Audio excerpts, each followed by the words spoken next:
2 years after my wife died, an old postal clerk handed me a sealed envelope and quietly said, "She told me to give this to you today, and to no one else."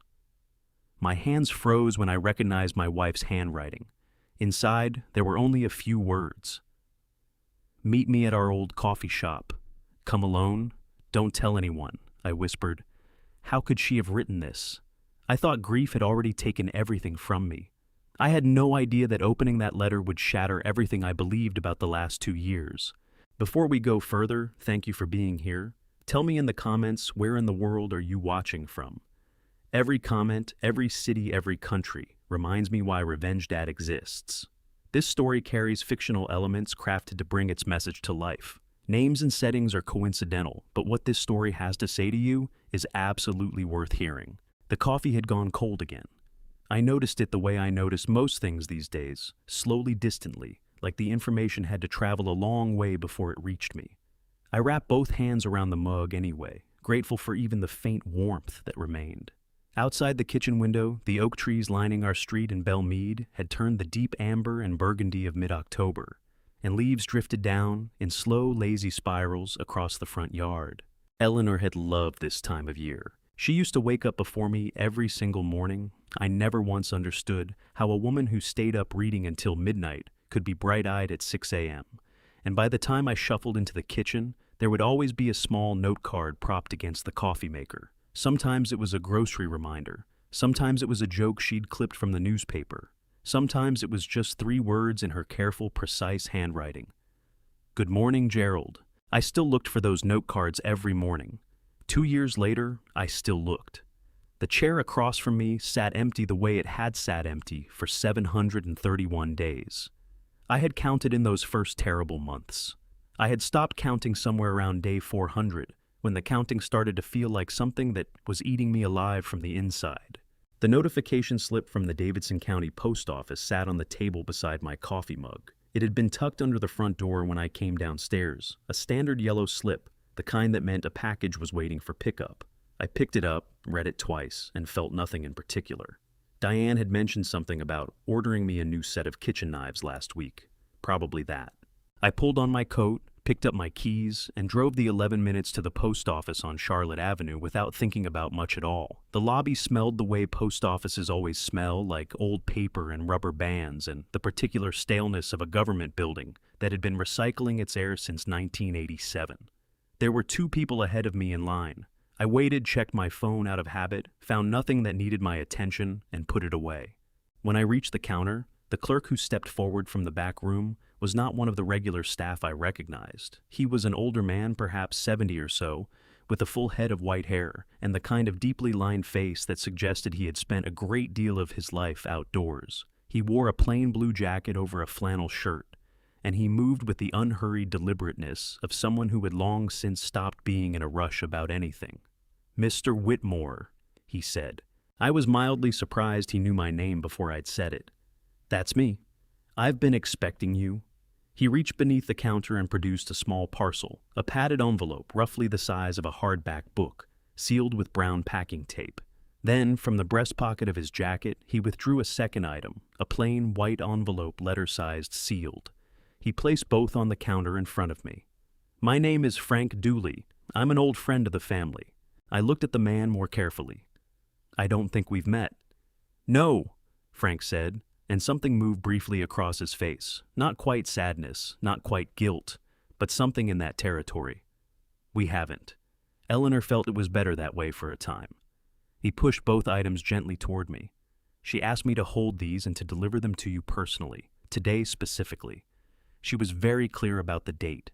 My hand reached out and touched the edge of the white envelope before my brain had entirely caught up with what was happening. The handwriting on the front was Eleanor's. I would have recognized it anywhere, that careful, slightly left-leaning script she'd developed in her years of keeping research notes, every letter formed with the deliberate precision of someone who believed that how you wrote something mattered as much as what you wrote.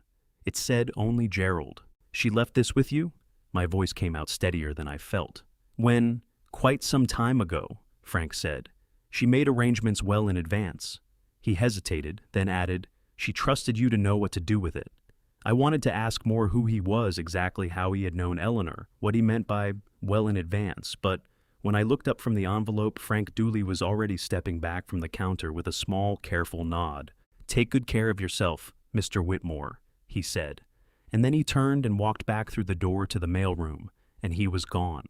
I stood at the counter for a moment that felt much longer than it probably was, the sealed envelope in one hand and the padded parcel in the other, while the postal worker at the next window loudly explained to an elderly customer why her tracking number wasn't showing up in the system. I walked to my car. I sat down in the driver's seat. I set both items on the passenger seat and stared at them. The padded envelope had a slight weight to it, dense and rectangular, like it contained a small external hard drive. The white envelope was light. Almost nothing except for Eleanor's handwriting on the front. Gerald. My hands were trembling a fine, continuous tremor that I could not seem to stop as I broke the seal on the white envelope and unfolded the single sheet of paper inside. Her handwriting filled the page. My eyes went straight to the first line and the world outside the car, the parking lot, the traffic on Charlotte Avenue. The whole ordinary Tuesday morning fell completely away. "Gerald, go to the old coffee shop, alone. Don't tell Diane, don't tell anyone, not until you've heard everything." I read the line 4 times. Don't tell Diane. Of all the things Eleanor might have written to me, of all the messages she might have left, why would she specifically name our daughter? Why, out of every person in my life, had she felt the need to single out Diane? My chest tightened in a way that had nothing to do with grief and everything to do with the slow, nauseating arrival of a feeling I could not yet name. I folded the letter carefully, placed it back in the envelope, and held it against my sternum with both hands. Outside, a gust of October wind sent a cascade of amber leaves skittering across the hood of my car. Eleanor had loved this time of year, and somehow, impossibly it seemed, she still had something left to say. I drove home on autopilot. That is the only honest way to describe it. My hands held the wheel, my foot worked the gas and the brake. I stopped at red lights and yielded where I was supposed to yield. But my mind was nowhere near Charlotte Avenue or the familiar route back through Belmead. My mind was on the letter folded in my coat pocket, and on the padded envelope sitting on the passenger seat, and on 3 words that kept rotating through my head like a skipping record. Don't tell Diane. I had raised Diane Whitmore Cross for 39 years. I had taught her to ride a bike in the driveway of our first house on Linden Avenue. I had sat in the front row of her college graduation and cried, actually cried, the embarrassing kind, with a handkerchief pressed to my face while Eleanor squeezed my arm and tried not to laugh. I had danced with her at her wedding, a slow and slightly clumsy father-daughter waltz, and thought that I had never in my life been more proud of anything than I was of her in that moment. In the 2 years since Eleanor's passing, Diane had been the person who kept me from falling apart completely. She came by the house every Sunday without fail. She managed my banking, my insurance renewals, my retirement accounts, all the financial paperwork that Eleanor had always handled and that I had never learned to navigate with any comfort. She called every evening at 7 without exception to check in. She was everything a father could ask for. So why had Eleanor specifically told me not to tell her? I pulled into the driveway, sat in the car for a long moment with the engine running, and stared at the front door of the house. Then, I turned off the engine, picked up both items from the passenger seat, and went inside. I went straight to my office, the room Eleanor and I had built together, over 30 years of marriage, floor-to-ceiling bookshelves on 2 walls, the old oak desk I refused to replace. Even though the finish had worn through in several places, the framed photograph on the wall above the monitor that showed the 2 of us at Yellowstone in 1994, young and sunburned and laughing at something I could no longer remember. I set the padded envelope on the desk, sat down and opened it carefully. Inside was a small black external hard drive, roughly the size of a deck of cards wrapped in a layer of bubble wrap. Taped to the bubble wrap was a second note card in Eleanor's handwriting. It said, "The password is the day we met. You remember. You always remembered better than you thought you did. The day we met. October 14th, 1981. I had been 22 years old, fresh out of my first engineering job in Knoxville, newly arrived in Nashville with 2 suitcases and no particular plan. Eleanor had been sitting in a corner booth at the Morning Bell Diner on Church Avenue, surrounded by textbooks and nursing a cup of coffee that had clearly been there for hours. I had asked if the seat across from her was taken. She had looked up at me with those sharp brown eyes and said, "It is now apparently," and gone back to her book. I had fallen completely in love with her in approximately the next 45 seconds. I plugged the drive into my laptop. The password prompt appeared. My fingers hovered over the keyboard, and for a moment, my throat tightened so fiercely that I had to press my fist against my sternum and breathe deliberately in through the nose, out through the mouth, the way the grief counselor had taught me in those first awful months. I typed 10141981. The drive unlocked. The folder structure that appeared on my screen was meticulous, organized with the same careful precision Eleanor applied to everything she touched. Dozens of subfolders, each clearly labeled. Financial records, email archives, video files, audio files, a folder simply titled, "Read This First." My cursor moved toward "Read This First," then stopped, because the thumbnail image on the very first video file in the main directory had loaded, and I was looking at Eleanor's face. Not Eleanor, as I had last seen her, pale and diminished in the hospital bed, her voice barely above a whisper. This Eleanor had color in her cheeks. Her hair was shorter than I remembered, cut in a style I didn't recognize. She was sitting somewhere with plain white walls behind her, and she was looking directly into the camera with an expression I knew well, the particular focused intensity she wore when she was about to explain something important and needed to make sure she had your full attention. The timestamp in the corner of the thumbnail read 3 weeks ago. 3 weeks ago. The breath left my body like I had been struck in the chest. My hands flew to my mouth. My eyes burned with sudden violent tears that I did not try to stop. They spilled down my face and onto the desk. And I did not care at all, because Eleanor had been dead for 2 years, and 3 weeks ago, she had been sitting in front of a camera with color in her cheeks, and that focused expression she wore when she had something important to say. And I did not understand anything about what was happening, but I understood that nothing in my life would be the same after tonight.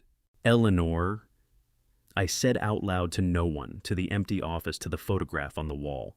My voice cracked down the middle like old wood. "Eleanor, what did you do?" The phone on my desk rang. I wiped my face roughly with the back of my hand, dragged in a shaking breath, and looked at the screen. Diane. My daughter. My Sunday visit 7 o'clock phone call manages all my paperwork. Daughter calling at.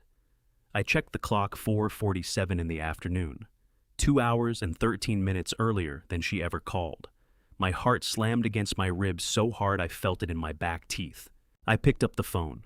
I made my voice into something level and ordinary the way I used to make my face into something calm when Diane was small and frightened during thunderstorms, because children needed to believe their fathers were not afraid. "Hey, sweetheart," I said. "Dad." Her voice was warm, easy, the voice of a woman who had absolutely nothing on her mind. "How was your day?" "Listen, I was just thinking, did you happen to pick up anything unusual from the post office today?" My eyes moved from the phone to the laptop screen, to Eleanor's face in that thumbnail, to the timestamp that read 3 weeks ago. "Just some old paperwork," I said. "Nothing interesting." "Oh, good," Diane said. And if I had not been sitting in that office with Eleanor's hard drive open on my screen, and Eleanor's letter in my coat pocket, and my face still wet from crying, I might have believed her completely. "Just checking. You know how I worry." "I know you do," I said. "I'll talk to you tonight, sweetheart." I ended the call and set the phone face down on the desk. Then I opened the folder marked "Read This First," and I began. Eleanor had always been the most organized person I had ever known. In 38 years of marriage, I had never once seen her lose a document, misplace a receipt, or fail to find something she had filed away. She kept records the way some people kept grudges, thoroughly, persistently, and with an attention to detail that bordered on the obsessive. I used to tease her about it. I used to say that if anything ever happened to me, the paramedics would find a color-coded binder in the kitchen drawer containing my entire medical history sorted by date. She had applied that same meticulous precision to destroying our daughter. The folder marked "Read This First" contained a single audio file and a typed document, a reading guide, Eleanor called it, with instructions to go through the evidence in a specific order. She had numbered everything.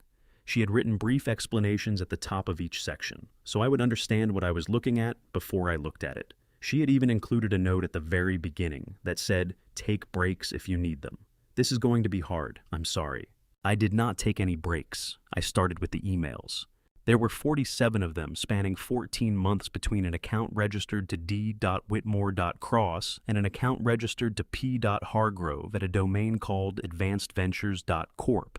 Preston Hargrove, a name I had heard exactly once in passing when Diane mentioned attending a technology investment conference in Atlanta the previous spring. She had described him as a colleague, a contact, someone who might be useful for her data analytics firm. What the emails described was something considerably different. The language was careful the way people write when they are aware that what they are saying should not exist in writing, but cannot resist putting it in writing anyway. References to the consulting arrangement and our mutual friend in accounting, and the timeline we discussed. But Eleanor had included a separate document, a translation essentially, that decoded what each phrase actually meant, based on the financial records she had cross-referenced alongside them. The consulting arrangement meant 7 shell companies registered to my home address, each one billing fictitious technology consulting fees to a network of Hargrove's corporate entities. The fees flowed through cryptocurrency exchanges, through offshore accounts, through a labyrinth of transactions that had been specifically engineered to be difficult to trace.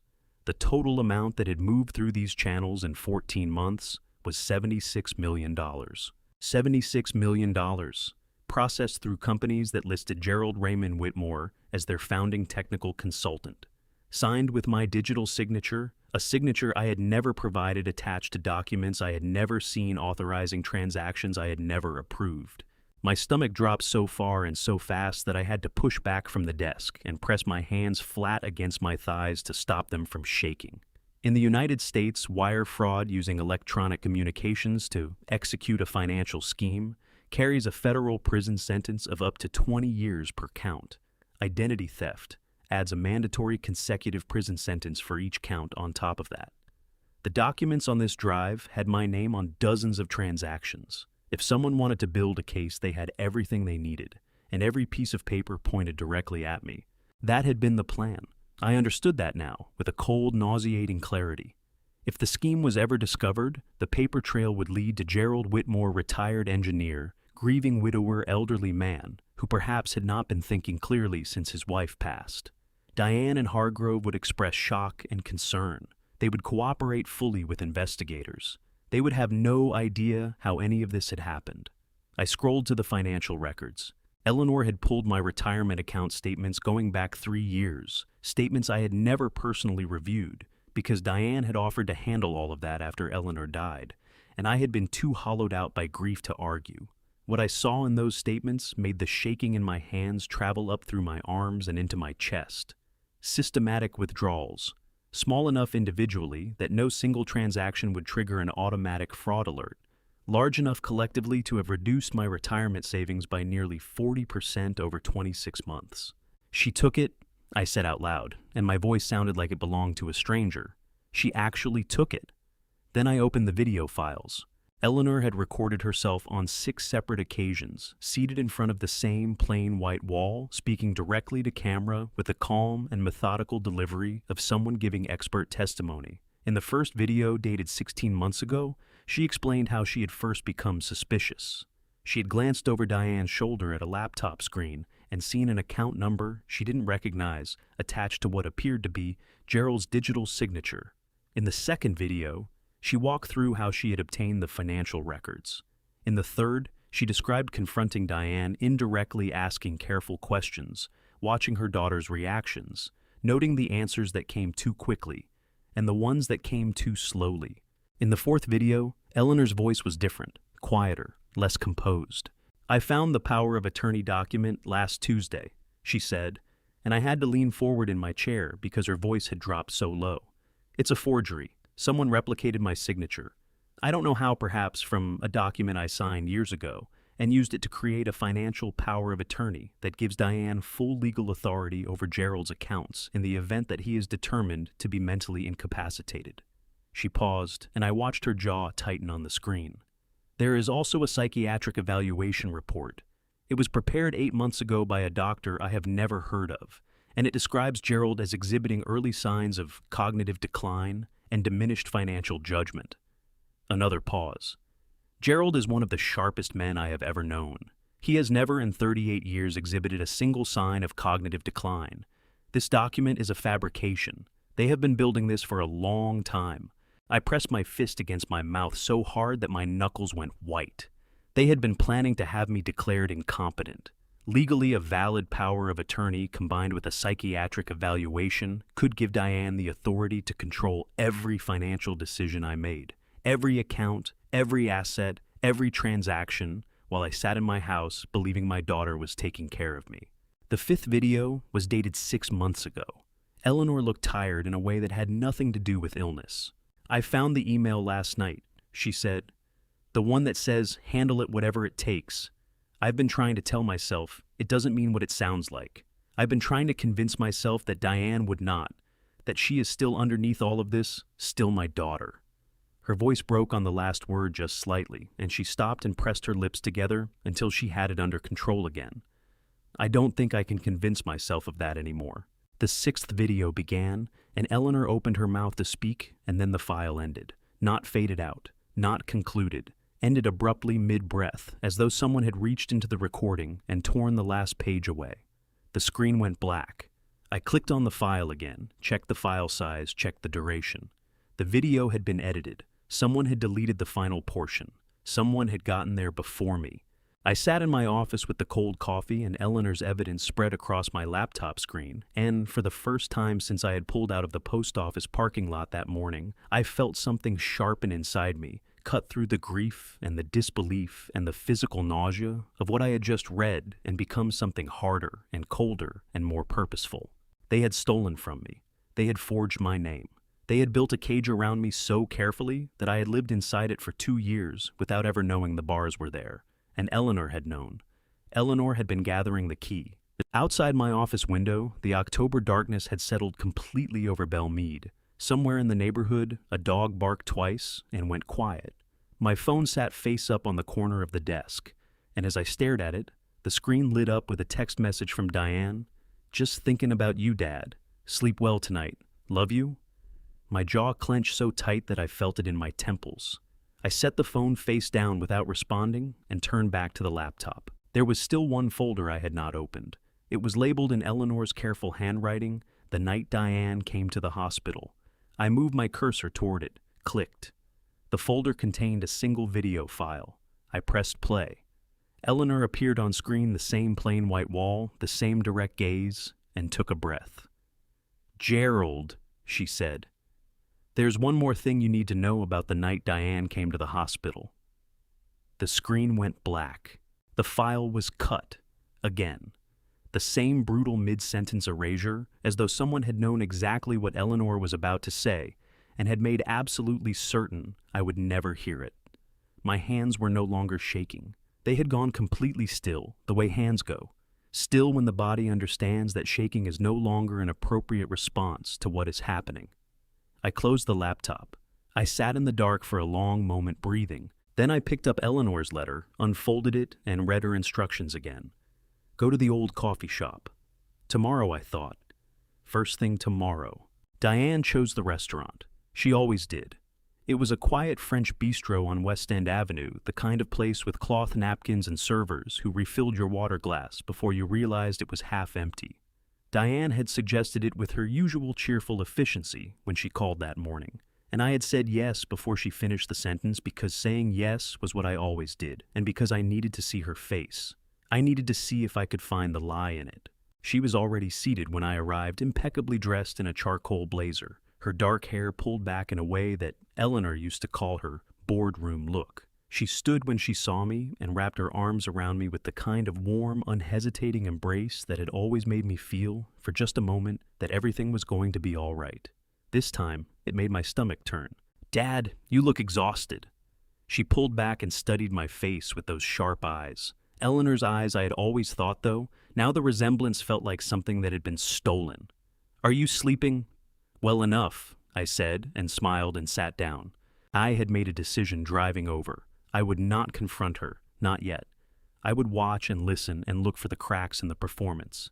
Because if Eleanor had taught me anything in 38 years, it was that the truth always showed itself. Eventually, you just had to be patient enough to wait for it. I've been thinking, I said after the server took our orders, about the retirement accounts. Some of the statements looked different to me last time I glanced at them. Not a flicker, not a single muscle in her face moved out of place. Different how? She asked, reaching for her water glass with a perfectly steady hand. I'm not sure exactly. Probably nothing. I waved it off like a man who found numbers confusing, which was the furthest thing from the truth. You understand all that far better than I do. That's what I'm here for, Diane said warmly. I'll pull everything up this week and walk you through it. You shouldn't have to worry about any of that. No, I shouldn't have to worry. Because worrying might lead to looking, and looking might lead to finding. And finding was the one thing she could not allow. I picked up my fork and took a careful breath. I ran across a name recently, I said, keeping my voice light and conversational, the tone of a retired man making idle small talk. Preston Hargrove, some kind of investment fellow. Have you come across him in your work? The pause lasted exactly half a second. If I had not spent the previous night reading 47 emails between my daughter and that man, I might have missed it entirely, but I had, and I didn't. I watched her take a slow sip of water, set the glass down with a small, precise click, and arrange her expression into something pleasantly neutral. I don't think I know that name, Dad, she said. Why do you ask? No reason, I said. Someone mentioned him at the senior center, investment advice. You know how people talk.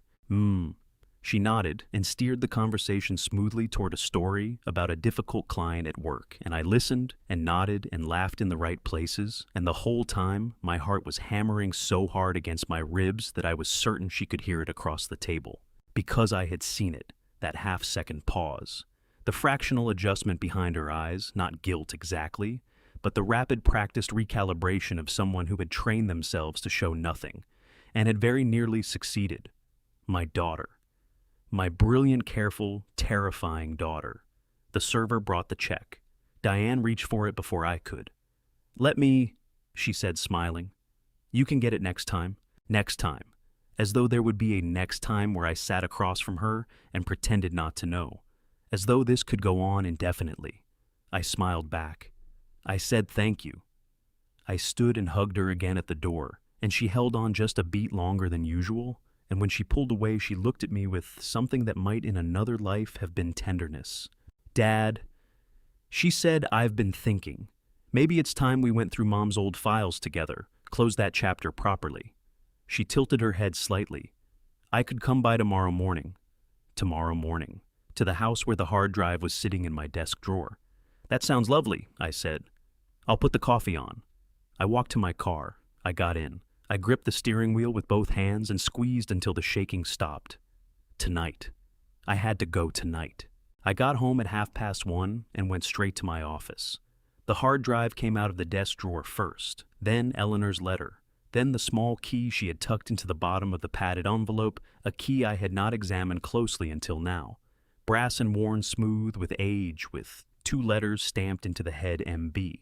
I turned it over in my fingers, then set it carefully in my coat pocket alongside the letter. I did not know what it opened. I knew I was going to need it. I spent the next hour making copies, uploading Eleanor's files to every cloud account. I could access my old university server, 3 separate email drafts sent to addresses Diane had never seen.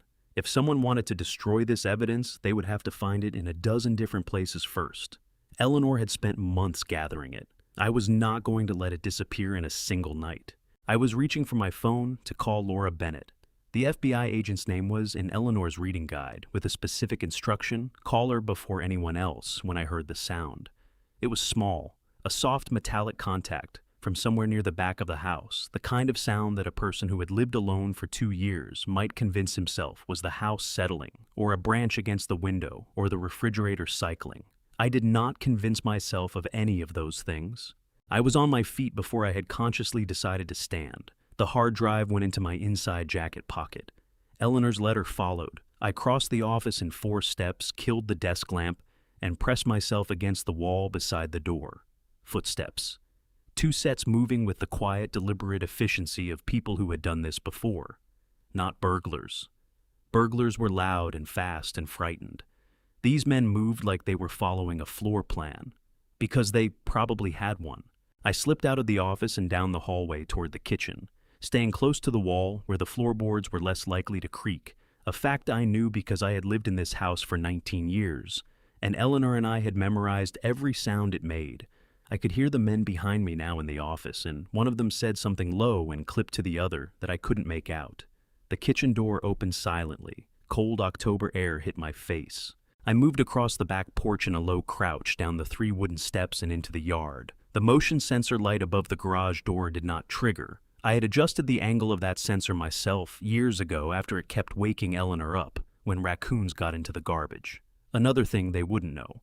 I was at the back fence when the light inside my office came on. I went over the fence faster than a 67-year-old man had any business going over a fence, landed hard on both feet in the narrow side yard of the house next door, and bit down on the sound that tried to come out of my throat. My left knee screamed.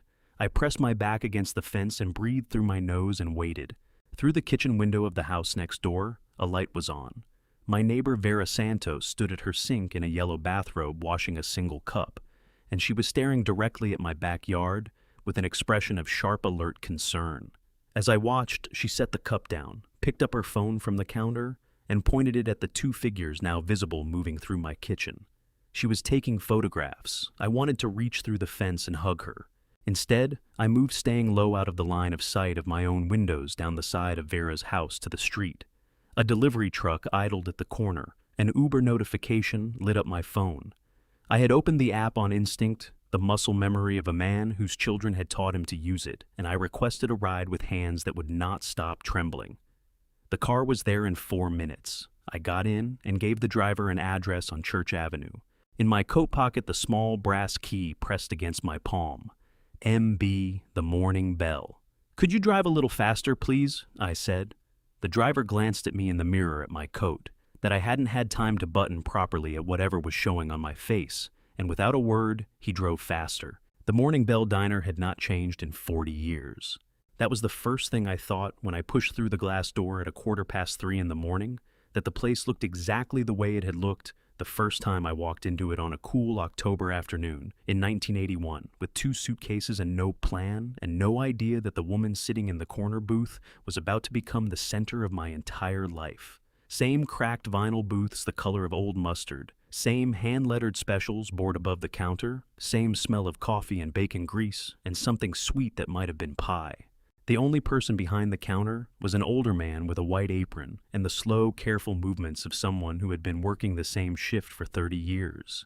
He looked up when I came in, registered my unbuttoned coat and my expression, and without a word, poured a cup of coffee and set it on the counter nearest to me.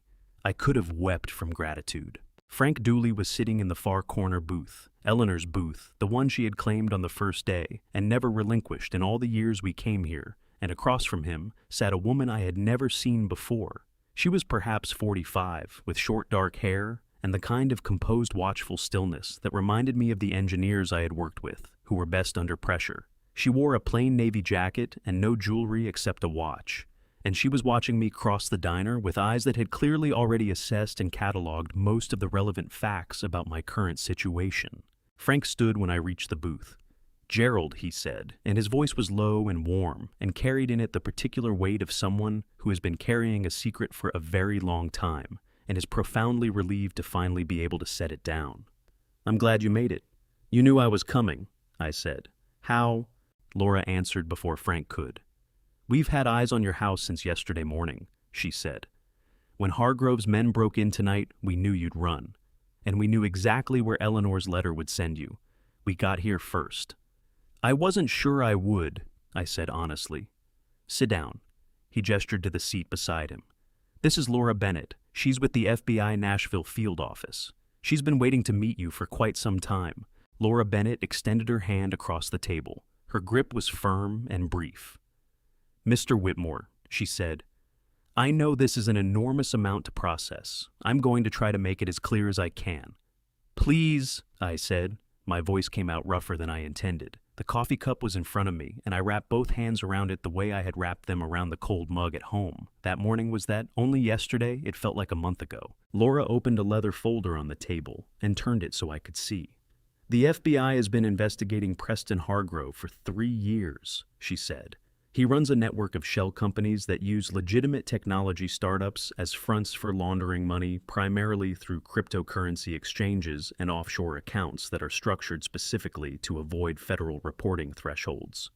She paused to let that land, then continued. Your daughter's data analytics firm is one of 17 companies currently under investigation. Your name and digital signature appear on 23 separate transactions, totaling just over $76 million. I know, I said. Eleanor found it. Something shifted in Laura's expression. Not surprise exactly, but a kind of quiet recognition. Eleanor contacted us 18 months before she passed, she said carefully. She had been documenting the financial activity for several months by that point. She brought us everything she had, and she asked us to build a case that would be strong enough to prosecute without relying on her testimony alone. A beat. She said she wasn't sure how much time she had. My throat closed. I pressed my lips together and breathed through my nose until I had it back under control. Across the table, Laura waited without rushing me, which I appreciated more than I could have expressed. She worked with us for 6 months, Laura continued. She was extraordinarily thorough, but federal wire fraud cases of this complexity require time. We needed financial forensics. We needed to establish the full scope of the network. We needed evidence that would hold up against Hargrove's legal team. She met my eyes directly. Eleanor understood that. She made her arrangements accordingly. Frank put his hand over mine on the table. His fingers were dry and warm. She trusted you to get here, he said quietly. She never doubted that you would. I had to look away. I stared at the hand-lettered specials board above the counter, Tuesday special biscuits and gravy, $6.99, and waited for the burning behind my eyes to subside. There's something else? Laura said.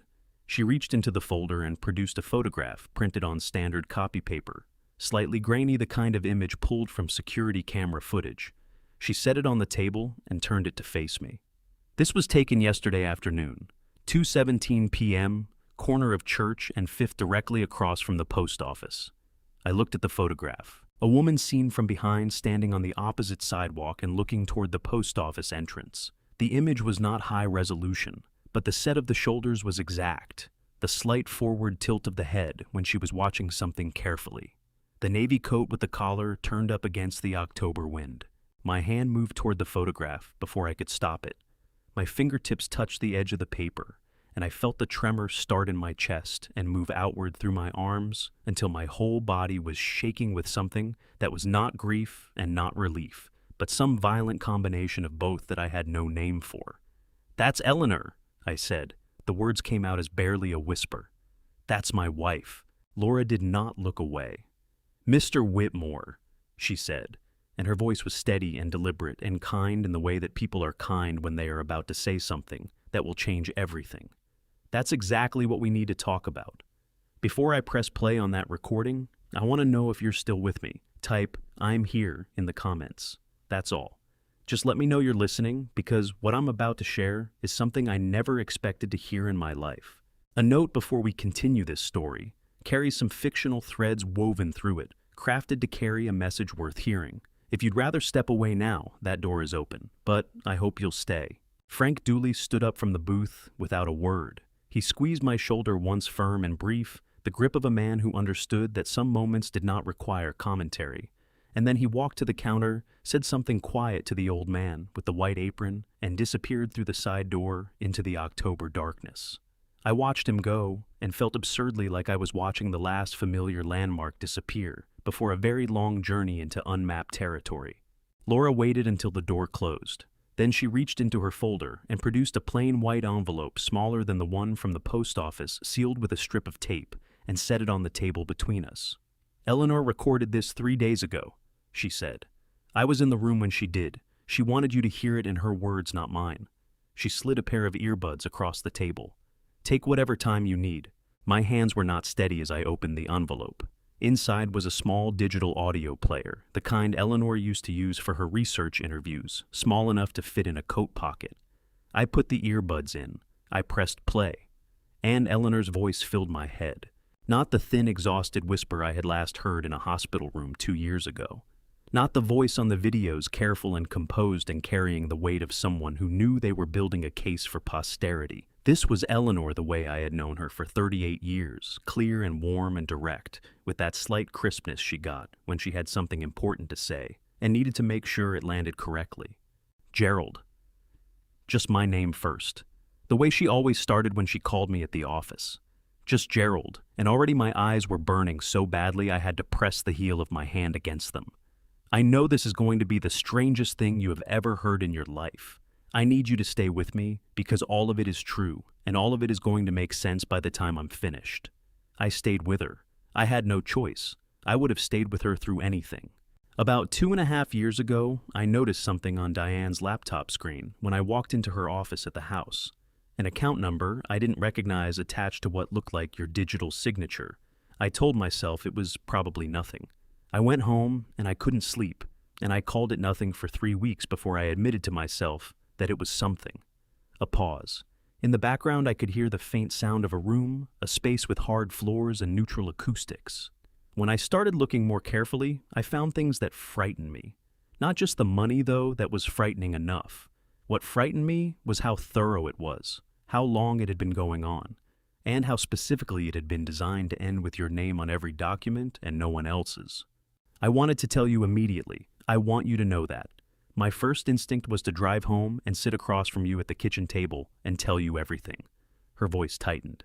But Diane had installed monitoring software on your phone and your computer and 3 of the cameras in the house. I found that out on a Tuesday. By Thursday, I understood that any conversation we had in that house, any call you made from that phone, any search you ran on that computer, she would see it within hours. If I warned you directly, the evidence would be gone before we could act on it. I pressed my fist against my mouth. My jaw ached from clenching it. So I called Dr. Patricia Hale. She has been our family doctor for 16 years, and she is one of the finest human beings I have ever known. I told her everything, and together we made a plan. Eleanor took a breath that I could hear clearly through the earbuds, deliberate steadying. Gerald, I did not die. What Patricia arranged was a memorial service, not a burial, not a funeral with a casket because there was no casket. Cremation, she told everyone, my wishes. No death certificate was ever filed with the state because Patricia never signed one. I am not dead on any piece of paper that exists in the world. I simply stepped away, moved to Knoxville, lived quietly under my own name with Laura's help while we finished building the case. The grief that had lived in my chest for 2 years, that dense, immovable thing that I had learned to work around. The way you learn to walk around a piece of furniture in the dark, cracked straight down the middle. Not dissolved, cracked, split open. And what came rushing in through the split was so enormous and so chaotic that I could not have named it if someone had asked me to. It was not happiness, it was not relief. It was something much larger than either of those words. Something that had no word in the English language because no language had ever needed to prepare a man for this specific moment. I watched you, Eleanor said, and her voice broke on the second word, and she stopped and gathered herself and went on. From a distance, I watched you go through the worst of it. I watched you learn to make your own coffee and forget to eat lunch and talk to my photograph in the evenings when you thought no one could see. A long pause. There were days when not walking through the front door was the hardest thing I have ever done. And I have done some very hard things, Gerald. But I need you to understand something. Her voice steadied again, found its footing. I'm not afraid of dying. I made my peace with the possibility a long time ago. What I could not make peace with what kept me in that apartment in Knoxville through every one of those days was the thought of what would happen to you and Lily if I stopped. Diane had everything positioned. The forged power of attorney, the psychiatric evaluation, the financial records with your name on them. If I had simply died, truly died, there would have been no one left who knew what she had done. No one to stop it. A breath. That was the one thing I could not allow. The recording continued for another minute. Logistics instructions, the name of a secondary contact at the FBI if Laura was ever unreachable. I heard none of it. I was crying in a way that I had not cried since the first week after her memorial service, not the quiet, contained grief of a man who has learned to manage his sorrow, but the raw, gasping, completely undignified crying of someone who has just been handed back something they had accepted was gone forever. The old man behind the counter politely found something to do on the far side of the kitchen. Laura slid a folded napkin across the table without comment, which I appreciated. When the recording ended, I pulled the earbuds out and set them on the table and looked up. My face was a complete mess, and I did not care at all. She's in Nashville, I said. It was not a question. She has been for the past 4 days, Laura said. She came back when we knew you had received the drive. She hesitated. Gerald. But I was already looking through the window, because there was a woman standing on the opposite sidewalk under the amber glow of a street lamp on the other side of the Church Avenue in a navy coat with the collar turned up, and she was looking directly at the diner, directly at the window where I was sitting, directly at me. I knocked my coffee cup sideways, getting out of the booth. It shattered on the floor, and I did not stop moving. The door of the morning bell hit the outside wall so hard the glass rattled in its frame. I was across the sidewalk and into the street before the door had finished swinging, moving faster than I had moved in years, faster than my 67-year-old knees had any right to carry me, because Eleanor was standing right there, 30 feet away, under the amber wash of a street lamp on the opposite sidewalk, and 2 years of grief and loss and talking to her photograph in an empty house had compressed itself into a single urgent physical need to close the distance between us. Eleanor. Her name tore out of me like something that had been trapped. She turned. For one single second, one fraction of a moment that I will carry with me until I die, I saw her face in the lamplight.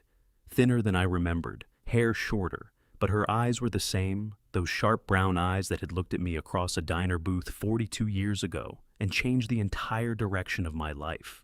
She looked at me with an expression so full of pain and longing and desperate love that my legs nearly gave out beneath me on the pavement. Then she stepped back into the shadow of the alley behind her, and she was gone. Eleanor! My voice broke completely.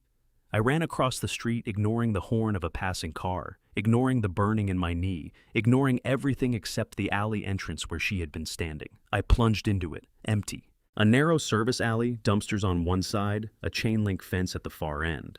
A cat watching me from atop one of the dumpsters with the magnificent indifference that cats reserve for human suffering. No Eleanor, not so much as the echo of a footstep.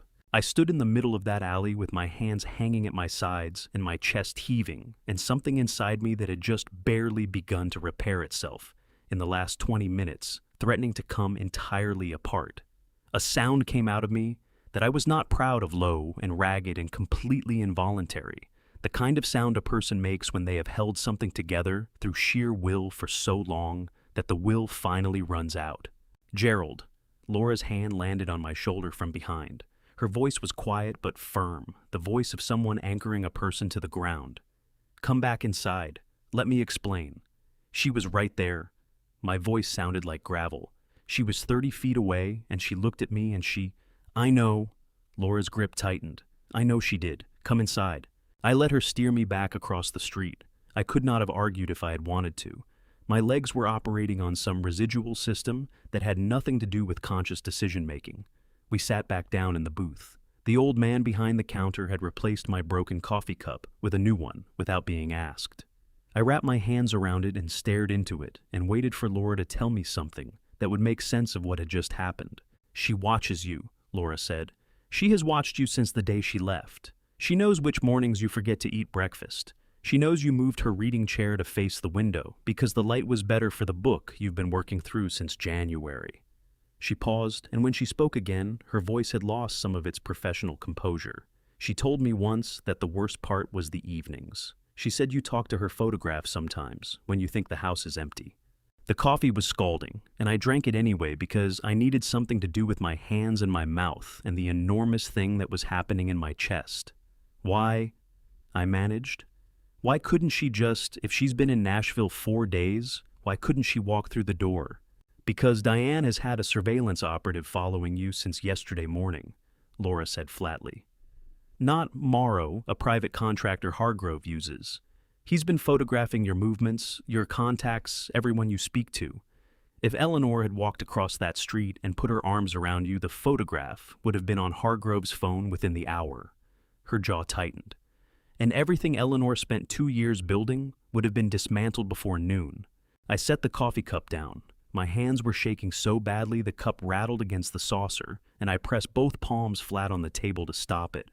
How long? I asked. How long did she stand out there and watch the diner while I sat inside and listened to her voice on a recording and cried like I stopped, swallowed. How long was she out there? Laura met my eyes. She arrived when I started playing the recording. she said quietly. She wanted to be close while you heard it. I thought about that.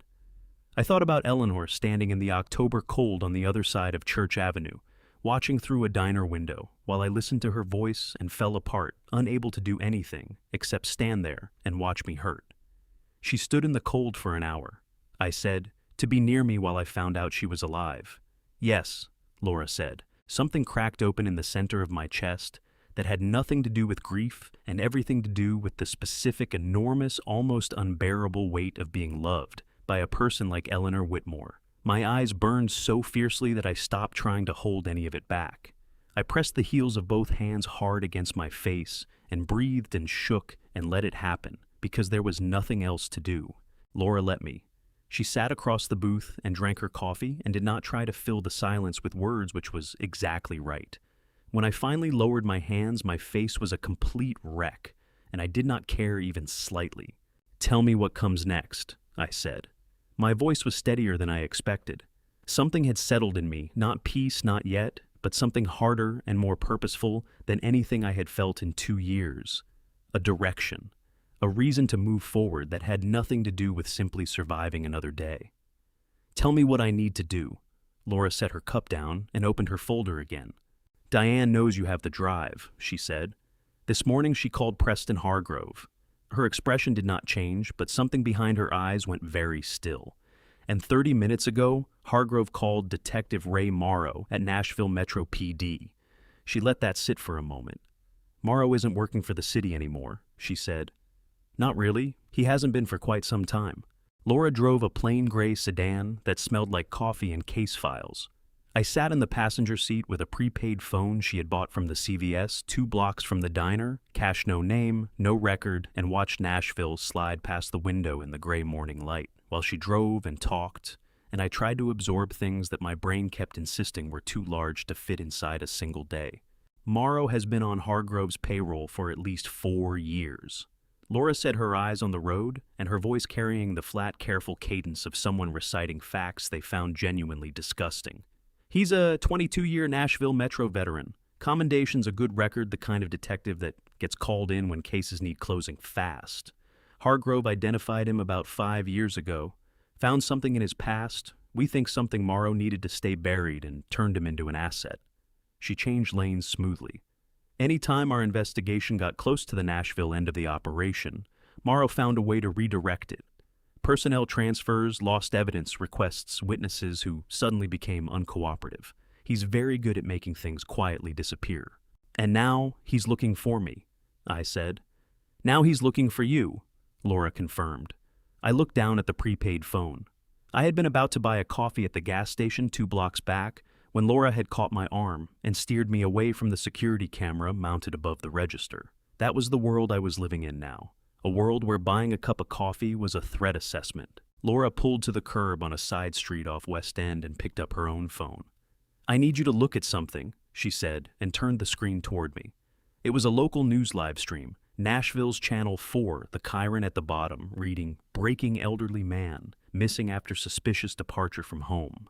And there was Diane. She stood at a cluster of microphones on the steps of what looked like the Davidson County Courthouse, and she was magnificent in her grief. There was no other word for it. She wore a charcoal blazer, the same one she had worn to lunch yesterday, I noticed, with a vicious internal lurch, and her eyes were red-rimmed, and her voice when she spoke trembled with exactly the right degree of controlled anguish. My father is 67 years old, and he has been exhibiting signs of cognitive decline for the past several months, she said, and the words hit me like a fist to the sternum. We have been working with his physician to get him the support he needs, but last night he left the house in a confused state and took some financial documents that we're very concerned about. We just want him home safe. The camera cut to a reporter, Ms. Whitmore Cross. Is it true you filed paperwork with Davidson County regarding your father's mental capacities? Diane nodded, pressing her lips together in a performance of reluctant confirmation. We had to. For his protection. We have a power of attorney on file and a medical assessment that our attorney has submitted to the court. The bank has placed a temporary hold on his accounts to prevent any transactions that might harm him while he's not in a position to make sound decisions. I turned away from the screen. My hands were balled into fists on my thighs, knuckles white nails cutting into my palms, because if I did not do something physical with the fury that was moving through me, I was genuinely uncertain what would happen. This woman who had sat across from me at a French bistro yesterday afternoon and told me she loved me and reached for the check was standing in front of cameras describing me as a confused old man who needed to be managed, and half of Nashville was probably nodding along because she was so utterly heartbreakingly convincing.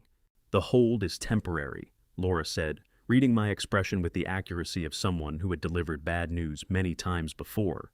"A transaction hold, not a full freeze. The bank can't permanently restrict your accounts without a court order, and a court order requires a hearing where you'd have the right to appear. We have time." She paused. "Not a lot, but some." "How much time before—" "Gerald?" Laura's voice cut clean and sharp across mine, and something in her tone made my head come up fast. She was looking in the rearview mirror. I turned. Half a block behind us, a dark blue Crown Victoria had pulled to the curb. The man who stepped out of the driver's side was large, broad-shouldered, wearing a sport coat over a collared shirt, and he moved with the particular unhurried confidence of a man who had a badge in his pocket and considered that badge sufficient reason to go wherever he wanted. Detective Ray Morrow. He stood on the sidewalk and looked directly at our vehicle. He did not reach for a radio. He did not gesture to a partner. He simply stood there in the October morning and looked at us, and the corners of his mouth lifted in something that was technically a smile and contained no warmth whatsoever. Then he reached into his jacket, produced his phone, and raised it toward us.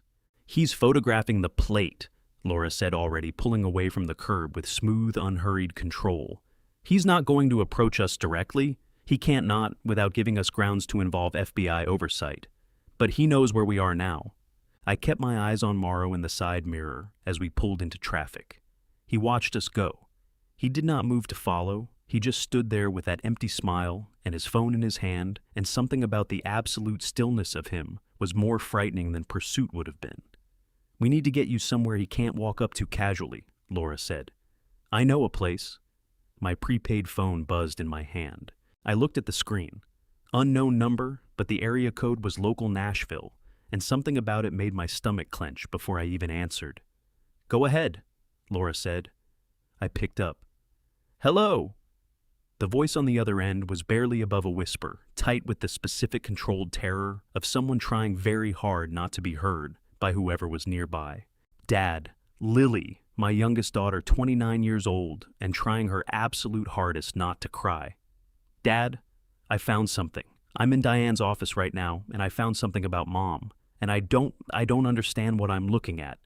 But Dad, I think something is very wrong." My heart seized so hard in my chest that I pressed my free hand flat against my sternum. "Listen to me very carefully, sweetheart," I said, and my voice came out steadier than I had any right to expect. "Don't touch anything else. Walk out of that office right now like nothing happened. Go somewhere public, a coffee shop, anywhere with people around. And do not tell Diane you called me." A shaking breath on the other end. "Okay," Lily whispered. "Okay, Dad." "I'll call you back in 20 minutes, I said. "I promise." The line went quiet. I lowered the phone and stared through the windshield at the Nashville skyline, emerging through the morning gray, and felt the particular cold weight of a man who understands that the people he loves most are being pulled into something they did not choose and cannot see the edges of. "That was Lily," I said. "I heard," Laura said grimly. "We need to move faster." First Presbyterian Church of Nashville sat on the corner of Church Street and 7th Avenue, like it had always sat there, and always would solid and gray-stoned and unhurried, its tall windows catching the pale October light and throwing it back in long amber rectangles across the sidewalk. I had driven past this building hundreds of times in 30 years of living in this city. Eleanor and I had attended the Christmas Eve service here twice in the early years, before the holiday schedules of children and grandchildren had made that particular tradition impractical. I had never needed it the way I needed it now. Pastor Edwin Cole opened the side door before Laura had finished knocking. He was a tall man in his early 70s, broad-shouldered despite his age, with white hair cropped close, and the kind of face that had clearly spent decades listening to people say hard things and responding without flinching. He wore a plain flannel shirt and reading glasses pushed up on his forehead, and he looked at me with the direct, unadorned assessment of someone who did not need to be told that the situation was serious. "Gerald Whitmore," he said. Not a question. He had been expecting me. "Come in out of the cold." "Edwin," Laura said, and something in the way she said it told me they had spoken before recently and about exactly this. The church was dim and cool inside the kind of quiet that had weight to it, that pressed gently against the ears and the chest in a way that outdoor quiet never quite managed. Cole led us through a side corridor and into the main sanctuary rows of dark wooden pews, the smell of candle wax and old hymnals. Morning light coming through stained glass in colors so deep they seemed to have a sound. "I'll make coffee," Cole said, and disappeared without further commentary, which was exactly the right response to a man who looked the way I currently looked. Laura touched my arm briefly. "I need to make some calls," she said. "Take whatever time you need in here." And then I was alone. I walked to the third pew from the front. I don't know why the third, it simply felt right, and I sat down and put my elbows on my knees and my face in my hands. The silence of the sanctuary wrapped around me like something physical. Outside, Nashville was conducting its ordinary Tuesday morning business. In here, it might have been any year at all. I am not by nature a man who prays formally. Eleanor used to say I communicated with God the way I communicated with everyone, directly without much ceremony, and usually about practical matters. But I had not spoken to anyone or anything about Eleanor in the way I actually felt about her loss in 2 years, because the few times I had tried the words had dissolved before they reached the air and left me sitting in the wreckage of them. "I don't know if you can hear me," I said out loud to the altar and the colored light and whatever might be listening beyond both. My voice was rough and too loud in the quiet, and I didn't lower it. "But I need you to know that I understand now. Every day she stayed away. Every single day she watched from a distance and didn't come through the door. She did that for us. She did that for Lily, and she did it for me." My throat tightened so fiercely that I had to stop and press my fist against it until it loosened. "I'm asking you to keep her safe for the next little while longer, until this is finished. That's all I'm asking." From the back of the sanctuary, a quiet voice said, "She sounds like someone worth fighting for." I turned. Pastor Cole stood at the far end of the center aisle, a coffee mug in each hand, watching me with an expression that was not pity and not sympathy, but something more useful than either simple recognition, the look of a man who had sat with enough grief to know what the real thing looked like. "She is," I said. He walked forward and handed me one of the mugs. "Then fight," he said simply, and sat down 2 pews back and left me to my coffee and my thoughts, which was precisely the right thing to do. 30 minutes later, a young man appeared at the side entrance of the sanctuary with a canvas duffel bag over one shoulder, and the slightly breathless quality of someone who had driven faster than the speed limit to get somewhere on time. He was perhaps 35, lean and quick-eyed, with close-cropped dark hair, and the particular focused energy of an engineer in problem-solving mode. He spotted me immediately and crossed the sanctuary with his hand already extended. "Mr. Whitmore," he said. "Tommy Reed. I worked under you at Meridian Systems from 2015 to 2018. Laura called me this morning." He shook my hand with a firm, no-nonsense grip. "I've been waiting 3 years for someone to call me about Preston Hargrove." I looked at him more carefully. "You know Hargrove? I know what he does to companies." Tommy said, already unzipping the duffel and pulling out equipment with the practiced efficiency of someone who had clearly done this before. He approached Meridian in 2017, wanted to use our network infrastructure as part of a payment processing arrangement. I told my supervisor the proposal had red flags. My supervisor told me to be a team player. His jaw tightened. 3 months later, Meridian's financial data was all over a federal investigation, and I was being interviewed by the FBI. Laura was the agent who interviewed me. He paused, glancing up. "She told me you might need technical support. I owe her one, and I owe Hargrove considerably more than that." "Can you sweep the space?" Laura asked from the doorway. "I need to know if we're clean." Tommy was already moving, pulling a small handheld device from the duffel and beginning a methodical circuit of the room. "Signal scanner," he said to me, as he worked in the tone of someone who assumed his audience wanted to understand rather than simply be told. "Detects active transmission frequencies, anything broadcasting from inside this space to an outside receiver. Phones, cameras, audio devices." He paused at the window overlooking the parking lot. "There." He held the scanner up toward the glass. "Vehicle on the far side of the lot. running a long-range facial recognition sweep on the entrance. "Morrow," Laura said sharply. "Registered to a private security company," Tommy said, reading from his device. "Hargrove's contractor. They're not close enough to hear anything, but they'll have images of everyone going in and out." "How long before they call it in?" Laura asked. 20 minutes, maybe less."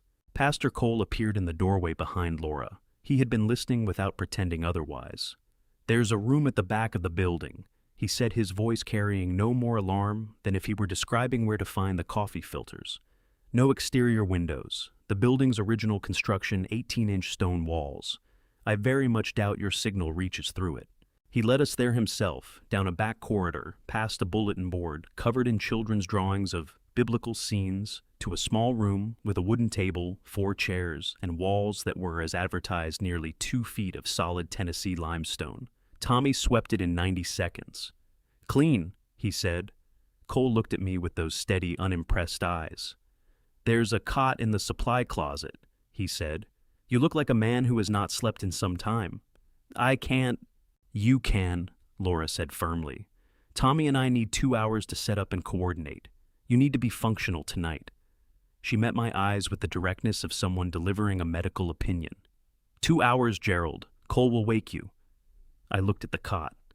I thought about tonight, about whatever tonight was going to require of me, and I understood that Laura was right. I lay down. I thought I would not sleep. I was unconscious in 4 minutes. I was dreaming about Eleanor standing in lamplight on the other side of a wide street when the prepaid phone buzzed on the table beside me, and Cole's hand came down on my shoulder, and I came awake all at once into the limestone room, with its single overhead bulb, and Tommy's voice saying something low and urgent to Laura across the table. I reached for the phone. The screen showed a call coming in from Lily's number. I answered immediately. "Lily?" But the voice that came through the speaker was not Lily's. "Hello, Dad," Diane said pleasantly. "I think we need to have a conversation." This is what Lily told me. Happened that afternoon, every detail exactly as she lived it, because I needed to understand what my youngest daughter faced alone, while I was hiding in a church, drinking a dead man's coffee and asking God to keep my wife safe. She had been suspicious for 3 days. Not dramatically suspicious, not the movie kind where a person suddenly sees everything clearly and knows exactly what to do. The quieter kind, the kind that starts as a splinter under the skin and works its way deeper until you can't ignore it anymore. It had started with a date. Diane had told Channel 4 that the last time she had seen Gerald Whitmore in a sound state of mind was the previous Thursday. Lily knew that was wrong. She knew it because Diane had called her on Friday evening. Lily had been at her apartment on Belmont eating leftover Thai food and watching a documentary about ocean currents, and mentioned in passing that she had just come from Dad's house and he had seemed tired but fine.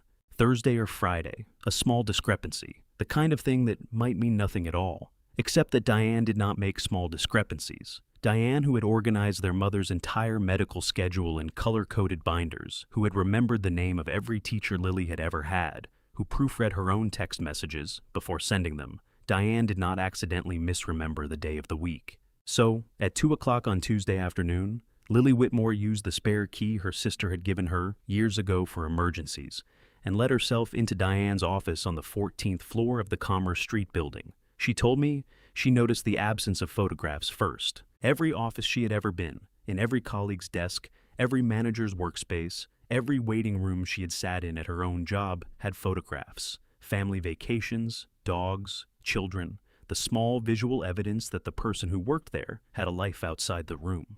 Diane's office had framed diplomas on one wall, a lithograph of the Nashville skyline on another, and on the desk a single Newton's cradle that clicked steadily back and forth in the air conditioning draft. No photographs, not one. Lily sat down at the desk and started looking. She found the Eleanor files in the bottom drawer in a hanging folder labeled Estate Resolved in Diane's neat block printing, and the word resolved made something cold move through her before she had even opened the folder. Estates were not resolved. Estates were managed, administered, distributed. The language of resolution belonged to problems. The first document was a treatment authorization form from Vanderbilt University Medical Center, dated 26 months ago, 2 months before Eleanor's memorial service. Eleanor's signature was at the bottom, declining enrollment in a Phase 2 clinical trial for a promising new oncology protocol. Lily stared at the signature for a long time. She had seen her mother's handwriting thousands of times over 29 years. The loops of the letters were right. The spacing was right. The particular way Eleanor always formed the capital E of her own name with a small extra flick at the top, that was right too. But the pressure was wrong. Eleanor had always written with what Lily's third-grade teacher would have called a confident hand, firm, consistent ink slightly indented into the paper. This signature sat on the surface of the page. Light. Careful. The handwriting of someone who was copying rather than writing. Lily's hands had started trembling by the time she found the second document. It was a printed chain of text messages 3 pages long, between a number labeled D and a contact saved only as Dr. F. The timestamps ran across 4 weeks, 6 months before Eleanor's memorial. Lily read through them once quickly, and then she sat back in Diane's chair and read them again slowly because her brain kept insisting that she must be misreading something. She was not misreading anything. D. She's asking the oncologist about the trial again. 3rd time this month. Dr. F timeline needs to stay on track. Any deviation creates risk. D understood. I'll handle the authorization. Dr. F. Make sure it holds up. We can't have questions later. D. It will. I've done this before. I've done this before. Lily pressed the heels of her hands against her eyes so hard that she saw white. Because if she did not do something with the pressure that was building inside her chest, it was going to come out of her mouth as a sound that would bring the entire 14th floor running. Her mother had been enrolled in a clinical trial. Her mother had signed a form declining that trial. Her mother had not signed that form. And Diane had known. Diane had arranged it. Diane had looked at their mother's last real chance at more time and had quietly, carefully, with the same meticulous precision she applied to everything, made it disappear. Lily found the forged power of attorney in the 3rd section of the folder, and the psychiatric evaluation report behind it. Gerald Whitmore, cognitive decline, diminished financial judgment, and by that point her hands were shaking so badly that she had to press them flat on the desk to keep the papers steady enough to read. She thought about her father. She thought about this man who had taught her to drive a stick shift in an empty church parking lot on a Saturday morning, who had shown up at her apartment with soup and bad movies every single time she was sick, who had called her every Sunday for 2 years just to make sure she was okay. And she thought about what Diane had been quietly building around him while he was too lost in grief to look for the bars. The tears came without warning, the way the worst ones always do. Not the slow, dignified kind, but the sudden, choking kind that closes the throat and blurs the vision and makes it nearly impossible to breathe. Lily pressed her fist against her mouth and shook and did not make a sound. Because she was in her sister's office and the walls were thin and the world outside the door was still operating under the assumption that Diane Whitmore Cross was a devoted daughter doing everything in her power to find her confused, wandering father. She reached for her phone to call Gerald. "Find what you were looking for." The voice came from the doorway. Lily spun around so fast, her elbow hit the Newton's cradle and sent it swinging wildly.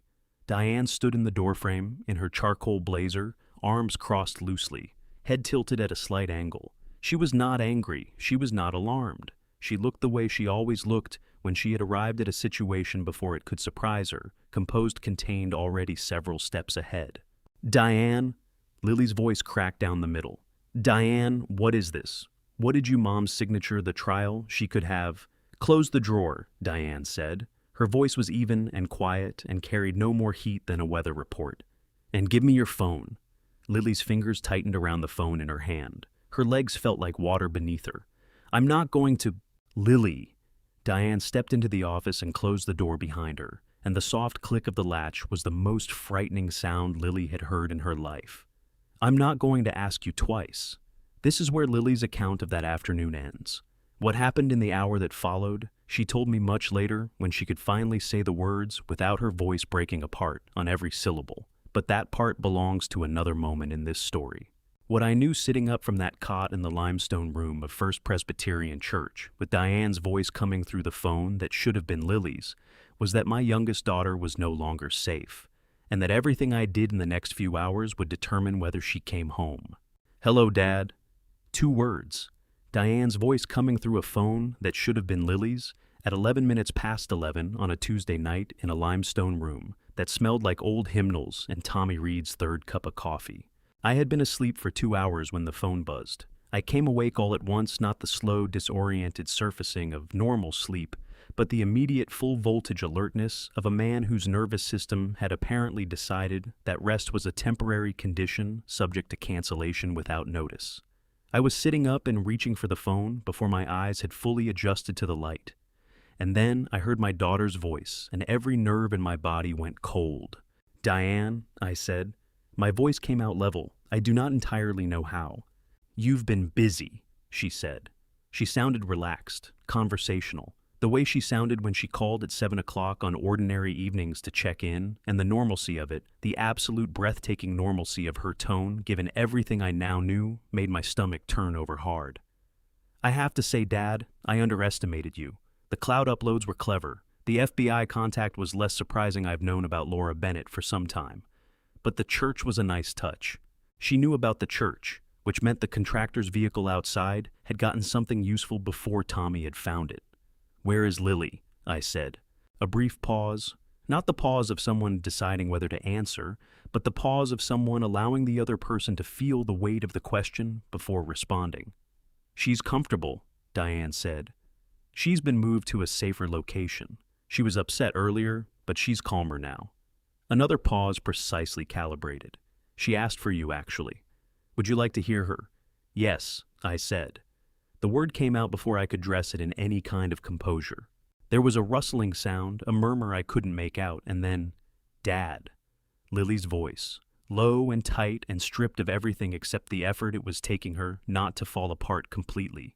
She was not screaming. She was not hysterical. She was doing what Whitmore women apparently did under pressure, holding herself together by sheer force of will, containing the terror so precisely that it was somehow more devastating than if she had simply wept. 'I'm here, sweetheart.' My hand was shaking so badly against the phone that I had to press it against the side of my head to keep it steady. My eyes burned, and I let them burn because blinking required a moment of not seeing the middle distance, and I could not afford that right now. 'I'm right here. Are you hurt?' 'No.' A breath uneven at the edges. 'No, I'm not hurt.' 'Dad, I'm sorry. I should have been more careful. I should have—' 'Stop!' My voice cracked. I pressed my fist against my mouth for 1 second hard, and then lowered it and kept going. 'You have nothing to apologize for. Do you hear me? Nothing. You were brave, and you were right, and none of this is your fault.' A sound on the other end that might have been the beginning of a sob swiftly suppressed. Then Diane's voice came back. 'That was touching,' she said. 'Now, here is what's going to happen.' She laid it out with the same brisk efficiency she brought to everything meetings, quarterly reports, the logistics of other people's lives. Gerald would bring the hard drive and all access credentials to the cloud backups to an address she would provide. He would come alone. He would come at 1 o'clock in the morning. He would not bring Laura Bennett or anyone connected to the FBI. He would not contact law enforcement of any kind. Upon receipt of the drive and confirmation that the cloud data had been deleted, Lily would be released unharmed. 'And if I don't,' I said. The pause this time was different, shorter, more definitive. 'Then the psychiatric evaluation and the power of attorney go to a judge first thing in the morning,' Diane said. 'And by noon, you'll be a confused elderly man who's been wandering the city for 2 days, and everything on that drive will be dismissed as the paranoid fabrications of someone who isn't competent to manage his own affairs.' She let that sit for exactly 3 seconds.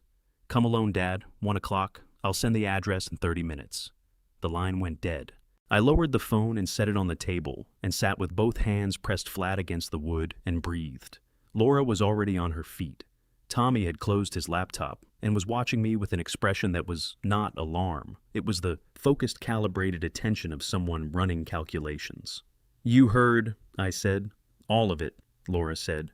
'Gerald, tell me Eleanor knows.' The words came out before I had decided to say them. Not a tactical request, not a strategic move, just the one thing I needed to be true before I could think about anything else. 'Tell me she's been informed.' Laura reached for her own phone and typed a brief message. 12 seconds later, a reply came through. She looked at me. 'She knows,' she said quietly. 'She's been informed.' Something settled in my chest. Not relief, not quite, but a kind of ballast, a counterweight to the fear. I nodded once and looked at Tommy. 'The address she'll send. Can you get me the building schematics before 1 o'clock? Already working on it, Tommy said, and turned his laptop back around. On the screen was a county building permit database for Williamson County. He scrolled rapidly, and then he stopped. He looked up at me with an expression I had not seen on his face before, something between professional satisfaction and personal vindication. "Mr. Whitmore," he said, "the property at this address in Franklin, Tennessee, the Hargrove Estate." He turned the laptop fully toward me. "The primary consulting engineer on the original security system installation." He pointed to a name in the permit documentation. Gerald R. Whitmore, Meridian Systems, dated 15 years ago. I stared at my own name on the screen for a long moment. Then I looked at Tommy. Then I looked at Laura, who was watching me with the expression of someone who has just watched an equation solve itself. 15 years ago? I said slowly, I designed that system from the ground floor, every sensor, every camera, every access point. I could feel it coming back to me as I spoke the specs, the layouts, the particular decisions I had made about redundancy and override protocols. And I left a back door in the central control module, standard practice for consulting work in case the owner ever locked himself out of his own system and needed remote access. "Has anyone else ever accessed it?" Tommy asked, immediately leaning forward. "No," I said. Hargrove paid for a proprietary system. Proprietary means no outside maintenance contracts, no third-party updates. I looked at the screen, which means that backdoor has been sitting in that system for 15 years, completely untouched. "Untouched by everyone except you," Laura said. "Untouched by everyone except me." I agreed. Tommy was already typing. His fingers moved across the keyboard with the rapid, certain efficiency of someone who had just been handed the exact tool he needed for a job he had been preparing for without knowing it. "If you can give me the original access parameters," he said, not looking up, "I can have a connection protocol ready in 40 minutes. I pulled the laptop toward me and started typing from memory port numbers, authentication sequences, the particular architecture of a system I had built in 2009 and apparently never really left. My hands had stopped shaking.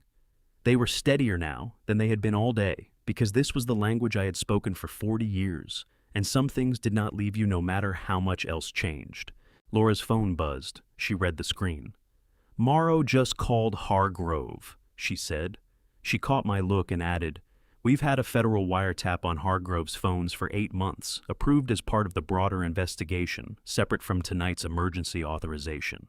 Every call he makes goes straight to our monitoring team." She set the phone down. "He's reporting that he lost our vehicle 2 hours ago." She looked up. "Gerald, if Morrow knows he lost us, Hargrove knows we're planning something. They'll tighten security at the estate."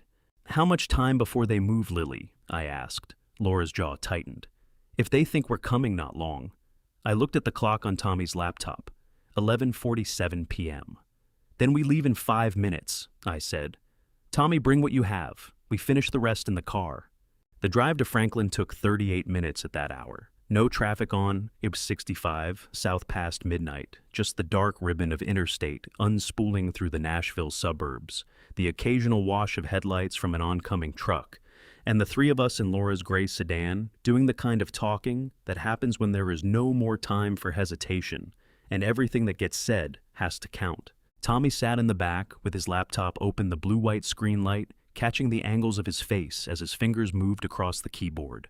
He had the backdoor access protocol 70% complete when we pulled out of the church parking lot, and he narrated the remaining work in the flat, concentrated cadence of a surgeon, describing what his hands were doing. Not for our benefit particularly, but because saying it aloud helped him catch errors before they became problems.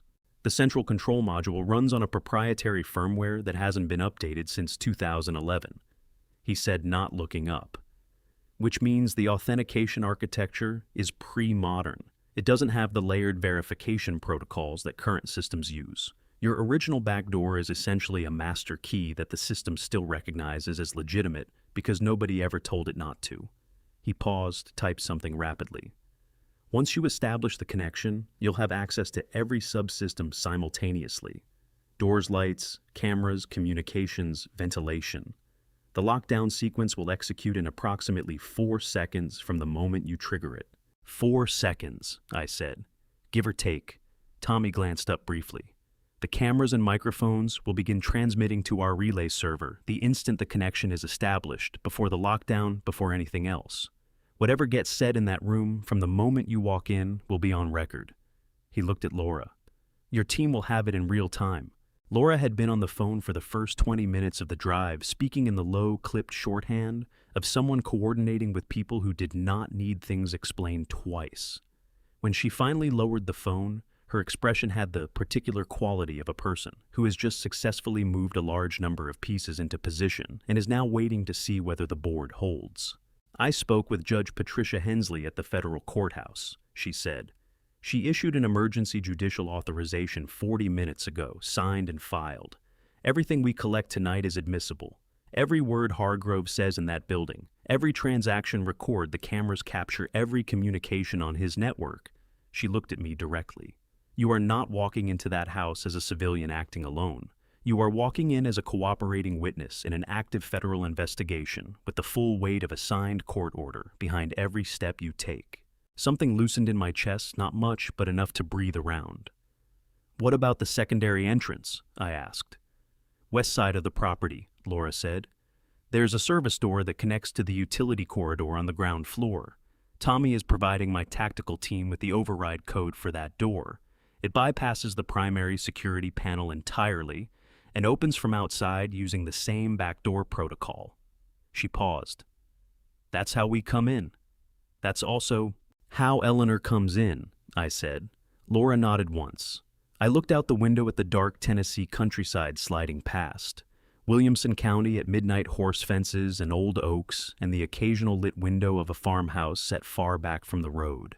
Peaceful in the way that places are peaceful when you are moving through them, towards something that is not peaceful at all. "She insisted," Laura said quietly, and I knew without asking that she was not explaining or justifying, just stating a fact. When I told her the plan, she didn't argue about any of it except that one point. She said she had been watching from a distance for 2 years, and she was not going to be outside when it ended. I thought about Eleanor standing on a sidewalk in the October cold for an hour, watching me cry through a diner window. I thought about 2 years of mornings with an empty chair and cold coffee, and no note card on the counter. I thought about the photograph Laura had laid on the table, that navy coat, that particular tilt of the head. "Good," I said. My voice came out rough but steady. "Good." Tommy's phone buzzed. He read the screen and looked up. Message coming through the encrypted channel. He turned the phone toward me. The message was short, 4 words, no signature, but I would have known the cadence of it anywhere, the precise and economical way she had always used language when she needed to say something important in as little space as possible. "Ready when you are." My throat closed around something that was equal parts grief and gratitude, and a love so old and so deep it had its own gravitational field. I pressed the heels of both hands against my eyes for 3 seconds, just 3, and then I lowered them and looked at Tommy. "Tell her," I said, "that I'll see her soon." Tommy typed the reply and sent it. 4 words back, "I know you will." I almost lost it completely right there in the passenger seat of a federal agent's car, doing 72 miles an hour down the 65 south at 11:58 on a Tuesday night. I pressed my lips together so hard they went numb and breathed through my nose and held on. The secondary phone. Laura said, pulling me back to the operational present with the quiet authority of someone who understood exactly what was happening and also understood that there was no time for it right now. She reached into the console and produced a device so small it barely registered in the palm of my hand, a burner phone stripped down with a single application loaded on the screen. Tommy modified it. The transmitter is 3 times stronger than standard, and the casing is a 1/4-inch thick non-metal composite. It won't trigger a standard sweep. She met my eyes. "They'll take your primary phone at the door. They will not find this one." "Where does it go?" I asked. Tommy leaned forward from the back seat and held up what appeared to be an ordinary shoe insert, the kind sold at every pharmacy in America for heel support. "It's hollow in the center," he said. "Fits your shoe size. Once it's in, you can't feel it, and it doesn't change your gait." He paused. "I measured from the pair you left at the church." I looked at the insert. I looked at the phone. I thought about the fact that a 34-year-old engineer had quietly measured my shoes while I was asleep on a cot in a limestone room, so that I would have a weapon Hargrove would never think to look for. "Thank you, Tommy," I said.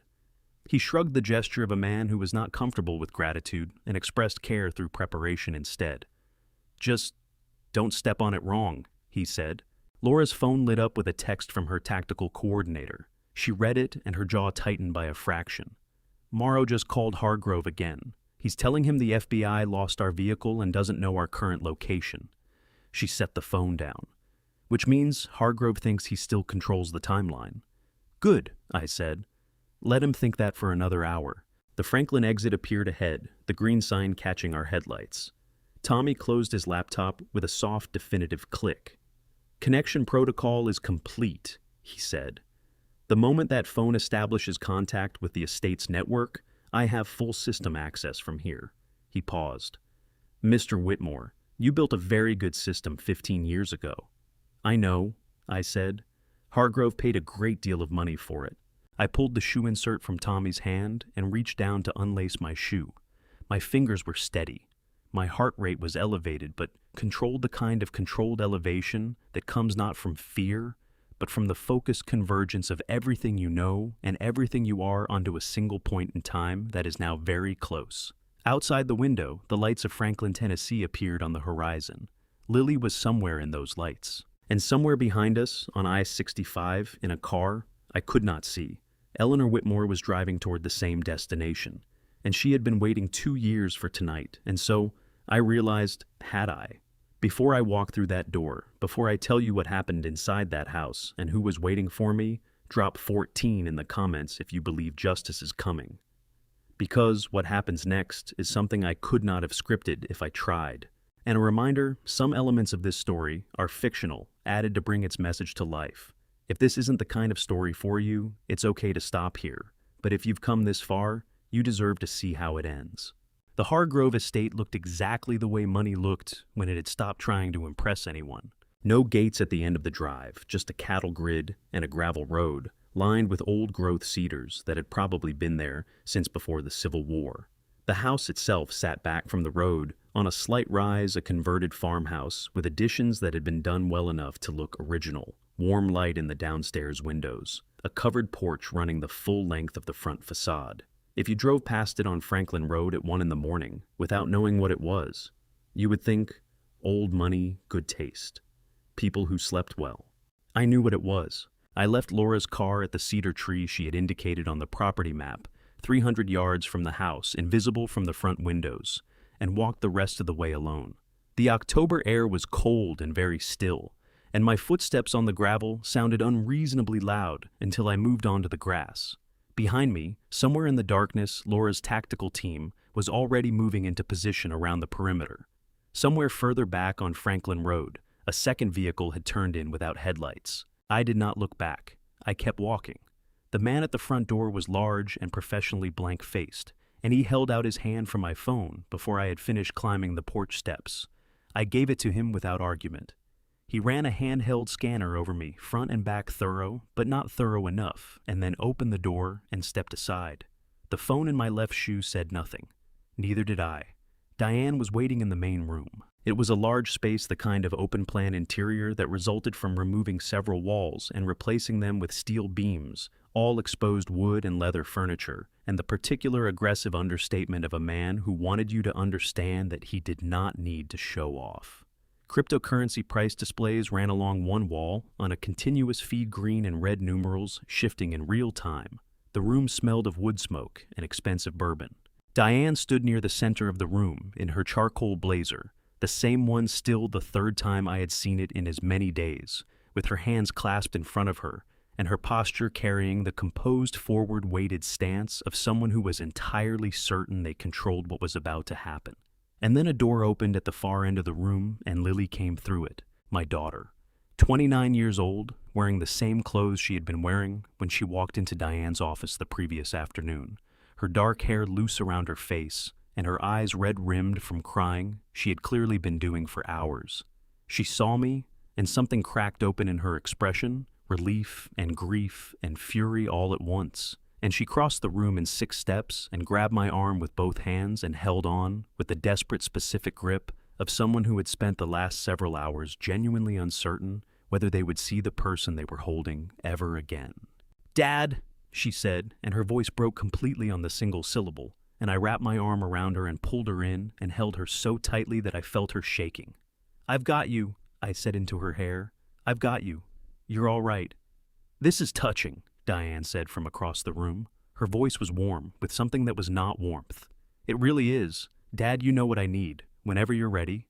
I looked at my older daughter over Lily's shoulder. In 48 hours, I had looked at Diane's face across a restaurant table, across a television screen, across a phone call, and in the back of a security camera photograph.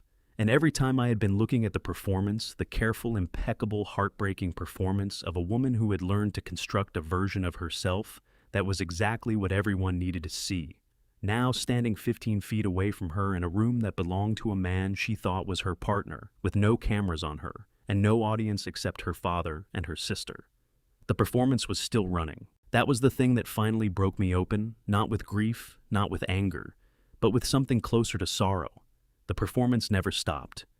There was no version of Diane underneath it that I could reach. I moved to the workstation she indicated and went through the motions she required, typing, clicking, the appearance of deleting files, while the phone in my shoe connected silently to the network it had been designed 15 years ago to find. I felt no vibration, received no confirmation. Tommy had said I wouldn't. He had said, "You'll know it worked, because nothing will seem to happen, and then everything will." "You were always so capable," Diane said from behind me conversationally. "Both of you, you and Mom, the most capable people I knew, and somehow that made everything harder." I stopped typing. "How?" She tilted her head slightly as though she were considering how honest to be, and then apparently decided that honesty cost her nothing at this particular juncture. "Because capable people don't need help," she said. "Capable people don't reach out. Capable people build their own world and assume everyone else is building theirs and never think to ask what it costs someone to watch that from the outside and know they will never be inside it." Her voice remained even almost academic, the tone of someone describing a phenomenon they had long since finished grieving. "I wanted to matter, Dad, the way you always made Lily matter, the way Mom made her research matter. I wanted something of my own that was big enough to be real. And so you stole it," I said. "I built it," she said, and for the first time there was something in her voice that was not performance, something raw and genuine and terrible in its sincerity. "I built something enormous and it worked, and nobody was supposed to get hurt, and then Mom started asking questions and everything." She stopped, pressed her lips together, resumed. "It got out of hand. You took away her last chance at treatment," I said quietly. "That's not getting out of hand, Diane. That's a choice." She looked at me for a long moment with those sharp brown eyes, Eleanor's eyes, and the resemblance at that moment was so painful I had to look away. "She would have destroyed everything I built," she said, not defiant, not apologetic. Simply factual the way she was always simply factual, even when the facts were monstrous. "Everything you built," Lily said from behind me, and her voice was no longer shaking. It had gone to a place past, shaking flat and cold and very clear. "You built it on Dad's name, on Mom's silence, on what you did to her." Her voice fractured on the last word, and she stopped, and I heard her pull a breath that sounded like it had to be dragged up from somewhere very deep. "Lily," Diane said gently, "you were never supposed to be part of this." "And yet," Lily said, a sound came from the corridor to the left, not a footstep exactly, more the displacement of air that happens when a door opens in another room, and a person begins moving through a space with the easy authority of someone who has never had reason to move any other way. Preston Hargrove walked into the room. He was taller than I had imagined from the emails, well over 6 feet, silver-haired, wearing a sport coat over a dark shirt, with the collar open, a glass of bourbon in his right hand. He moved with the particular unhurried confidence of a man who considered every room he entered to be in all meaningful senses already his. He looked at me. He looked at Lily. He looked at Diane with the brief assessing glance of a man checking on a piece of equipment. Then he smiled. "Gerald Whitmore," he said. His voice was the voice of boardrooms and negotiating tables and the private dining rooms of clubs that did not advertise their existence. "I've been looking forward to this. You built me a very fine house 15 years ago." He raised his glass slightly, a gesture that managed to be both cordial and threatening simultaneously. "It seems only appropriate that you end your involvement with it here." He turned to Diane then, and the smile did not change, but something behind his eyes did. "She was never running anything," he said, as though Diane were not in the room, as though she were a piece of furniture he was describing to a buyer. "She was the door, your name, your reputation, your technical history. She delivered all three exactly as contracted." He took a slow sip of bourbon. "Unfortunately, doors have a limited operational lifespan once they've served their purpose." He set the glass down on the nearest surface with a soft final click. "They become a liability." Diane's head turned toward him. The composure on her face did something I had not seen it do in 3 days of watching her. It slipped. Not much, just enough. "Preston, I think you've been extraordinarily useful," Hargrove said pleasantly.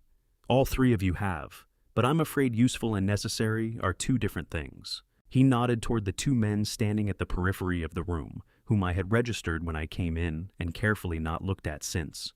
They moved away from the walls, and in the heel of my left shoe against the sole of my foot, I felt the faintest possible pulse. One vibration. Tommy. The connection was live.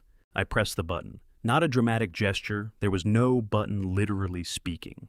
What I did was shift my weight slightly onto my left heel, applying pressure to a specific point on the modified insert that Tommy had spent the last few hours engineering and approximately 40 seconds explaining to me in the car. A single depression of a concealed contact switch, no larger than a shirt button, completing a circuit that had been waiting 15 years for someone to close it. The lights went out. Not all at once, that would have been dramatic in the wrong way, the kind of thing that announces itself. What happened instead was a sequence Tommy, executing the shutdown protocol the way a pianist executes a piece they have played 10,000 times, methodical, precise, each system going dark, in the order that would cause maximum disruption with minimum warning. The cryptocurrency displays died, first taking their restless green and red numerals with them. Then the overhead lights dropped to emergency levels, not black, but the dim flat red of crisis lighting that drained the color from everything and made the room feel like the inside of a stopped heart. Then the communications array in the east wing, the Wi-Fi router, the cellular repeater that Hargrove's contractor had installed to boost signal on the property. Then the motorized locks on every exterior door, engaging simultaneously with a sound like a row of rifle bolts being drawn back, heavy mechanical absolute. 4 seconds, exactly as advertised. "What did you do?" Hargrove's voice, stripped for the first time of its boardroom smoothness, came out sharp and high and wrong. He spun toward the wall panel that should have given him override access to his own building. The panel was dark. Of course it was dark. I had designed the override hierarchy myself, and I had designed it so that the system recognized exactly one master authority. "Your panel won't work," I said. My voice came out steady. Not the steadiness of courage exactly, but the steadiness of a man who is finally standing on ground he recognizes after days of being lost. I built a single point of ultimate control into the central module, a failsafe, I called it at the time. In case everything else failed, there would always be one way back in. I looked at him across the red-lit room. "You never updated the firmware. You never had the system audited by an outside contractor. You paid for proprietary and you got proprietary, and proprietary meant that no one except me ever looked under the hood." One of the two men at the walls moved toward me. Lily grabbed my arm. "Don't," said a new voice from the west corridor. Laura Bennett stepped through the service door with 4 members of her tactical team behind her, and the room went very still, in the way that rooms go still when people with badges and body armor enter them with weapons already drawn and no particular expression on their faces. The tactical team moved with the efficient, unhurried professionalism of people who had done this many times and expected to do it many more, and within approximately 12 seconds, both of Hargrove's men were against the wall with their hands visible, and Hargrove himself had set down his bourbon glass with the careful deliberateness of a man who has suddenly become very conscious of every movement he makes. "Preston Hargrove," Laura said, "you are under arrest. Federal charges include wire fraud, money laundering, conspiracy, and kidnapping under Title 18 of the United States Code. You have the right to remain silent." She continued through the Miranda warning with the flat, practiced cadence of someone reciting a text they had delivered hundreds of times, and each word landed in the red-lit room like something being nailed shut. Diane had not moved. She stood in the center of the room, exactly where she had been standing when the lights changed, her hands still clasped in front of her, and she was staring at the west corridor door with an expression that I had never seen on her face in 39 years. Not the managed composure, not the performance, not the careful architecture of a woman who controlled every room she entered, just stillness. The total uncomprehending stillness of someone whose brain has received information that it does not yet have a framework to process. Because the tactical team had come through the door, and then someone else came through the door behind them. She moved the way she had always moved, not quickly, not dramatically, with the particular unhurried deliberateness of a woman who had spent 64 years deciding that the way to enter a room was to enter it fully and completely and without apology. She was thinner than I remembered, and her hair was shorter, and she was wearing the navy coat with the collar turned up against the October cold, and she had not yet looked at me because she was looking at Diane.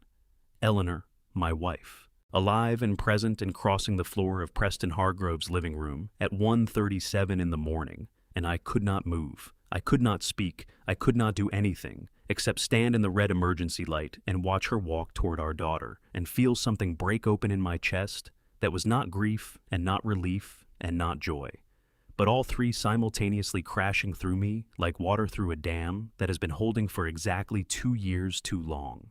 Diane made a sound. It was not a word. It was not a name. It was the sound a person makes when the architecture of everything they believe to be true about the world shifts beneath them without warning, a single fractured exhalation, barely audible, that contained more information about Diane Whitmore Cross than anything she had said in 3 days of careful, controlled speech. Mom. The word came out in pieces. Diane's voice, for the first time, was not performing anything. It was simply a voice, a daughter's voice. The voice of a 39-year-old woman who was suddenly in this red-lit room, 8 years old, and calling across a dark hallway because she had heard something frightening in the night. Mom, I know, Eleanor said. She stopped 2 feet in front of Diane and looked at her daughter with an expression that I will spend the rest of my life trying to find adequate language for, and probably failing. It was not forgiveness that was too simple and too fast for what it was. It was not condemnation, though. The knowledge of what Diane had done lived plainly in it. It was the expression of a woman who had spent 2 years preparing for this moment and had understood somewhere in that preparation that no amount of preparation could make it not hurt. I know everything, Eleanor said, quietly, completely. I know all of it, sweetheart.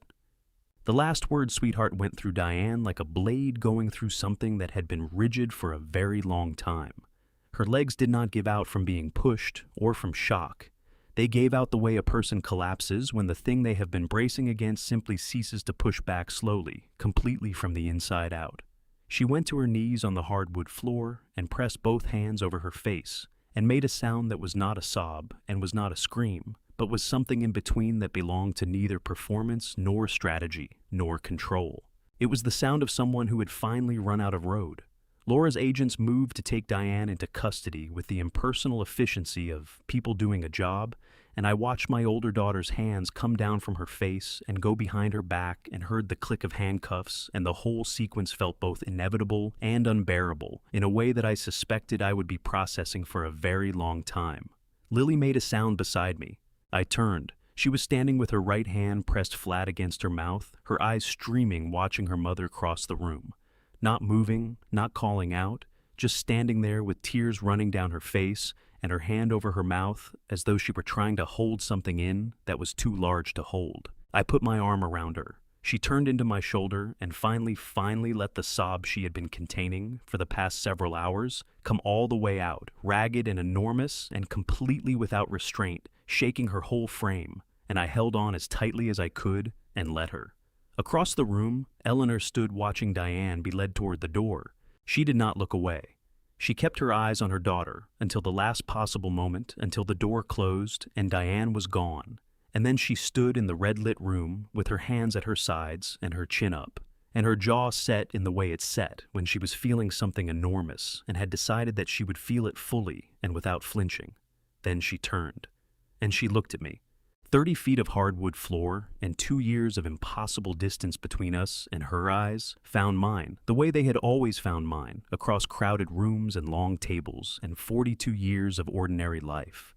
and I felt it the way I had felt it the first time across a corner booth at the Morning Bell Diner, that particular specific irreplaceable recognition, the sensation of a compass needle swinging to find north. "Gerald," she said, just my name, the way she had always started. My throat was so tight I could not speak, so I did not speak. I walked across the room, and I put my arms around my wife, and I held her, and she grabbed the back of my coat with both hands and held on, with a strength that surprised me and should not have, because Eleanor had always been stronger than she looked, and we stood in the middle of Preston Hargrove's red-lit living room while the FBI processed the scene around us, and Lily's crying slowly gentled behind me, and the October night pressed cold against the windows. I do not know how long we stood there. Long enough. Not long enough. Both simultaneously.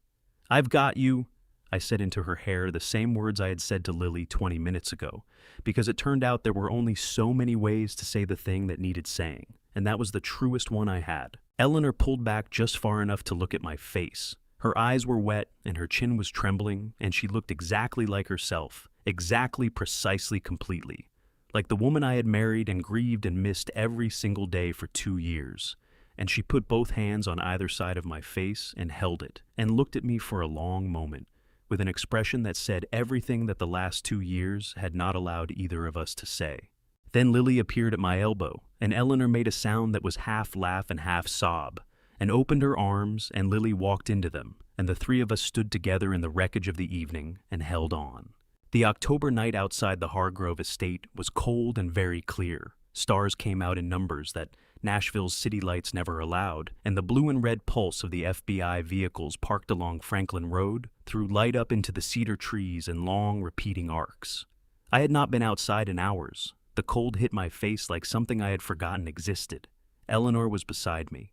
That was the fact I kept returning to, not the agents moving in and out of the building behind us, not the radio communications and vehicle doors and the controlled machinery of a federal operation concluding itself, but the simple, enormous, still barely comprehensible fact that Eleanor was beside me, close enough that when she exhaled, I could see her breath in the cold air, and I watched it dissipate and felt something in my chest loosen by another degree.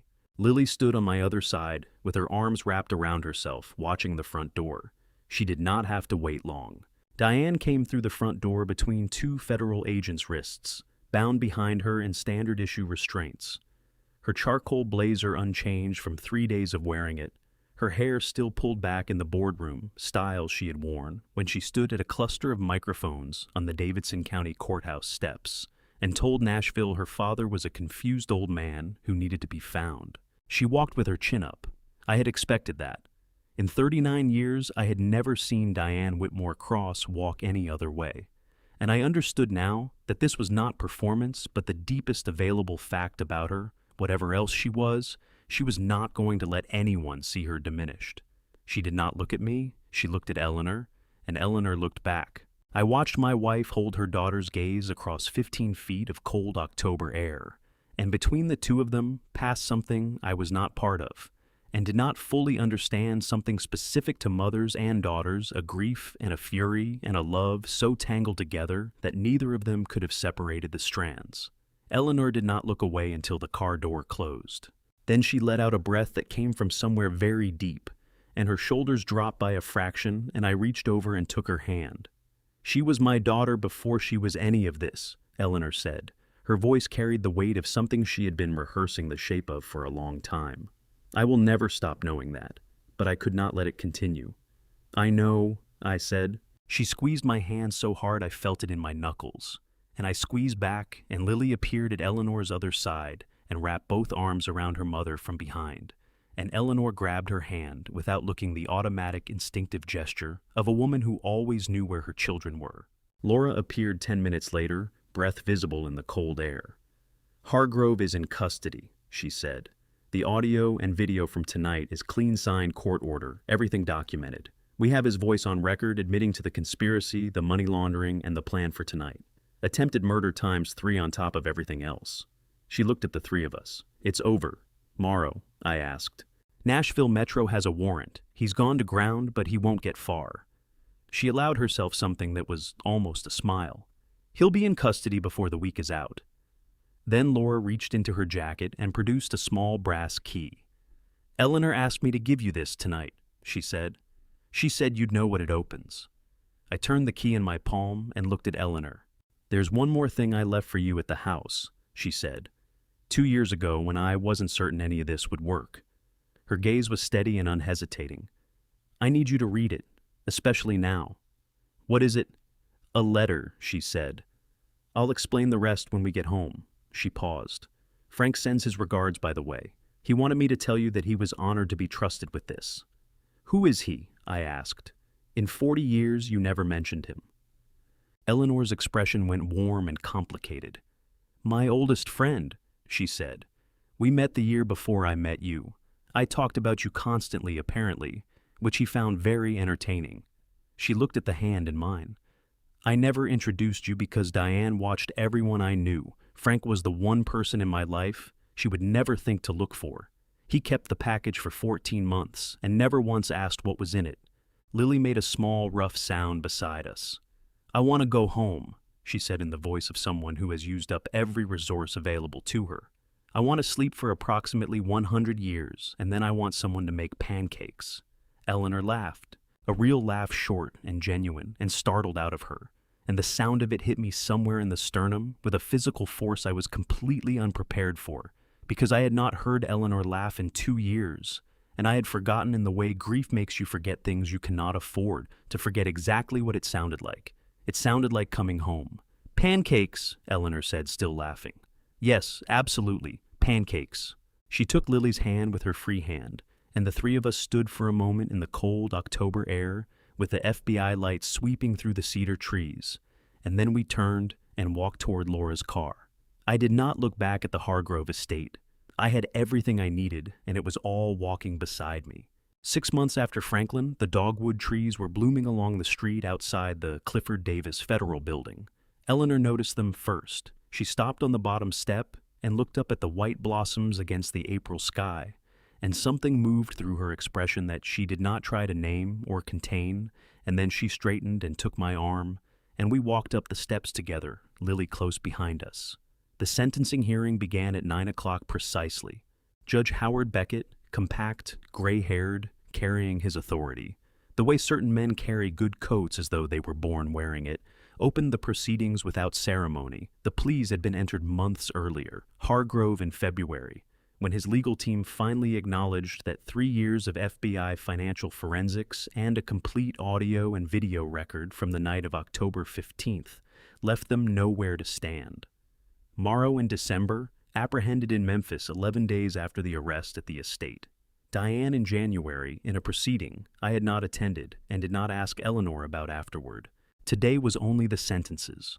Vera Santos was in the 3rd row, the same woman who had been washing a single coffee cup at 11:30 at night, and had looked out her kitchen window at exactly the right moment. She caught my eye and gave a small, firm nod. Across the room, Dr. Patricia Hale did the same. These women. What these women had done. Judge Beckett read the sentences without inflection. Preston Hargrove, life imprisonment, without possibility of parole. Ray Morrow, 20 years, with a recommendation against early release. Then, Diane. I had thought about this moment for 6 months. I had talked about it with Eleanor in our kitchen late at night, trying to find language for something that kept refusing to hold a shape. I loved my daughter. I had loved her with the specific, enormous love that does not require the child to deserve it. That love had not gone away in October. It was not going away now. But love was not the same as consequences. Diane Whitmore Cross. Judge Beckett said, "This court sentences you to 35 years in federal prison." Diane sat straight at the defense table and showed nothing, except that when he said 35 years, her shoulders moved just slightly. Just for a fraction of a second, the kind of involuntary response that happens below the level of even her considerable control. I saw it, because I was her father, and I knew the geography of her. When the marshals let her out, she turned at the door and looked at Eleanor. Not at me, at Eleanor. 3 seconds across the length of the courtroom, full of everything that would take both of them the rest of their lives to fully reckon with. Then the door closed. Eleanor exhaled slowly beside me.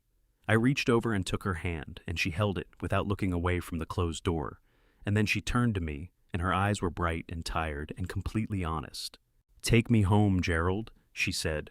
4 words, carrying 2 years of absence one October night and 38 years of ordinary life that was against all probability not finished yet. "Yes," I said. "Let's go home." We drove home through April Nashville. The dogwoods were still in bloom along the Belmead streets, white and extravagant and entirely indifferent to everything that had happened in the preceding 6 months. Eleanor sat beside me in the passenger seat, with her left hand resting on her knee, and I kept glancing at it the way you glance at something you are not yet accustomed to seeing. Again, the particular familiar weight of her rings on her finger returned to where they had always belonged. She had not spoken since the courthouse steps. Neither had I. Some things did not need to be filled with words. The house looked exactly as we had left it that morning. I unlocked the front door and pushed it open, and Eleanor stepped across the threshold and stopped in the hallway, just for a moment, the way you stop when you have been away from a place long enough that you need a second to relearn the feel of it. Then she walked through to the kitchen, and I followed her. "The chair," she said, noticing immediately that I had moved her reading chair to face the window. "I'll move it back." "No." She crossed to it and sat down and looked out at the April garden. "I like the light from here." I found the cedar box on the high closet shelf, exactly where she had told me it would be, behind a stack of winter blankets. Small and plain and unvarnished, closed with a brass clasp. I carried it to the kitchen table and set it down between us. "Open it," Eleanor said. Her voice was quiet and steady and completely itself. Inside, on a square of folded cloth, sat her wedding ring. Beneath it, a sealed envelope in her handwriting, open only if things went wrong. I picked up the ring. It was warm from the cedar, 38 years worn smooth on the inside. She had taken it off the day she left. And the thought of that of Eleanor removing this ring alone, in whatever room she had been in, knowing what she was walking away from, hit me somewhere in the sternum so hard that I had to stop and breathe. Eleanor lowered her right hand from her mouth. She had pressed it there without my noticing, and extended her left hand toward me across the table. Her fingers were shaking. Mine were shaking. I took her hand in both of mine and slid the ring back onto her finger, and she made a sound that was not quite a word and not quite a sob, but somewhere between the two, and I held her hand and did not let go. "Read it," she said, nodding toward the envelope. "I need you to read it. 1 page, her handwriting, dated the week she left. Gerald, if you're reading this with me beside you, then we made it. That is all this was ever for. Not the evidence, not the justice. Just this. Just us. Just you and me in our kitchen with the rest of our lives still in front of us. I love you. Come home. Eleanor." I set the letter down. Eleanor was standing at my shoulder, had moved from her chair without my noticing, her hand on my back, her breath warm against my temple, her ring pressing lightly against my coat. "We made it," I said. "We made it," she said. Outside the kitchen window, the first flowers of the season had opened in the garden, small and yellow, and unreasonably beautiful in the ordinary April light, doing what spring flowers did, which was simply arrive and be there without explanation or apology. Eleanor turned her face toward them, and the light caught her eyes, and she smiled with her whole face without reservation, the way she had smiled on the very first day. There she is, I thought. There we are. And that was everything. Looking back on this family story, I realize how blind love can make a man. I trusted too completely. I looked at Diane and saw only my daughter, never the calculation behind her eyes. Never the architecture she was quietly building around me. Don't be like me. Don't wait for a hard drive from beyond the grave to see what is right in front of you. Pay attention to the people you love most, because family betrayal rarely arrives announced. It arrives wearing a warm smile and offering to help with your finances. This family story taught me something I could not have learned any other way. Love is not enough on its own. Love without wisdom is just a door left open. I believe that truth has a way of surviving, no matter how carefully it is buried. God used Eleanor's love, patient sacrificial, 2 years of silence and distance to bring our family back from the edge of something I cannot name. That is the only explanation I have, and it is enough. This family betrayal nearly cost me everything. What saved me was not my own strength. It was a woman who loved me more than she feared disappearing. If this story moved, you share it with someone who needs to hear it. Leave a comment telling me, what would you have done?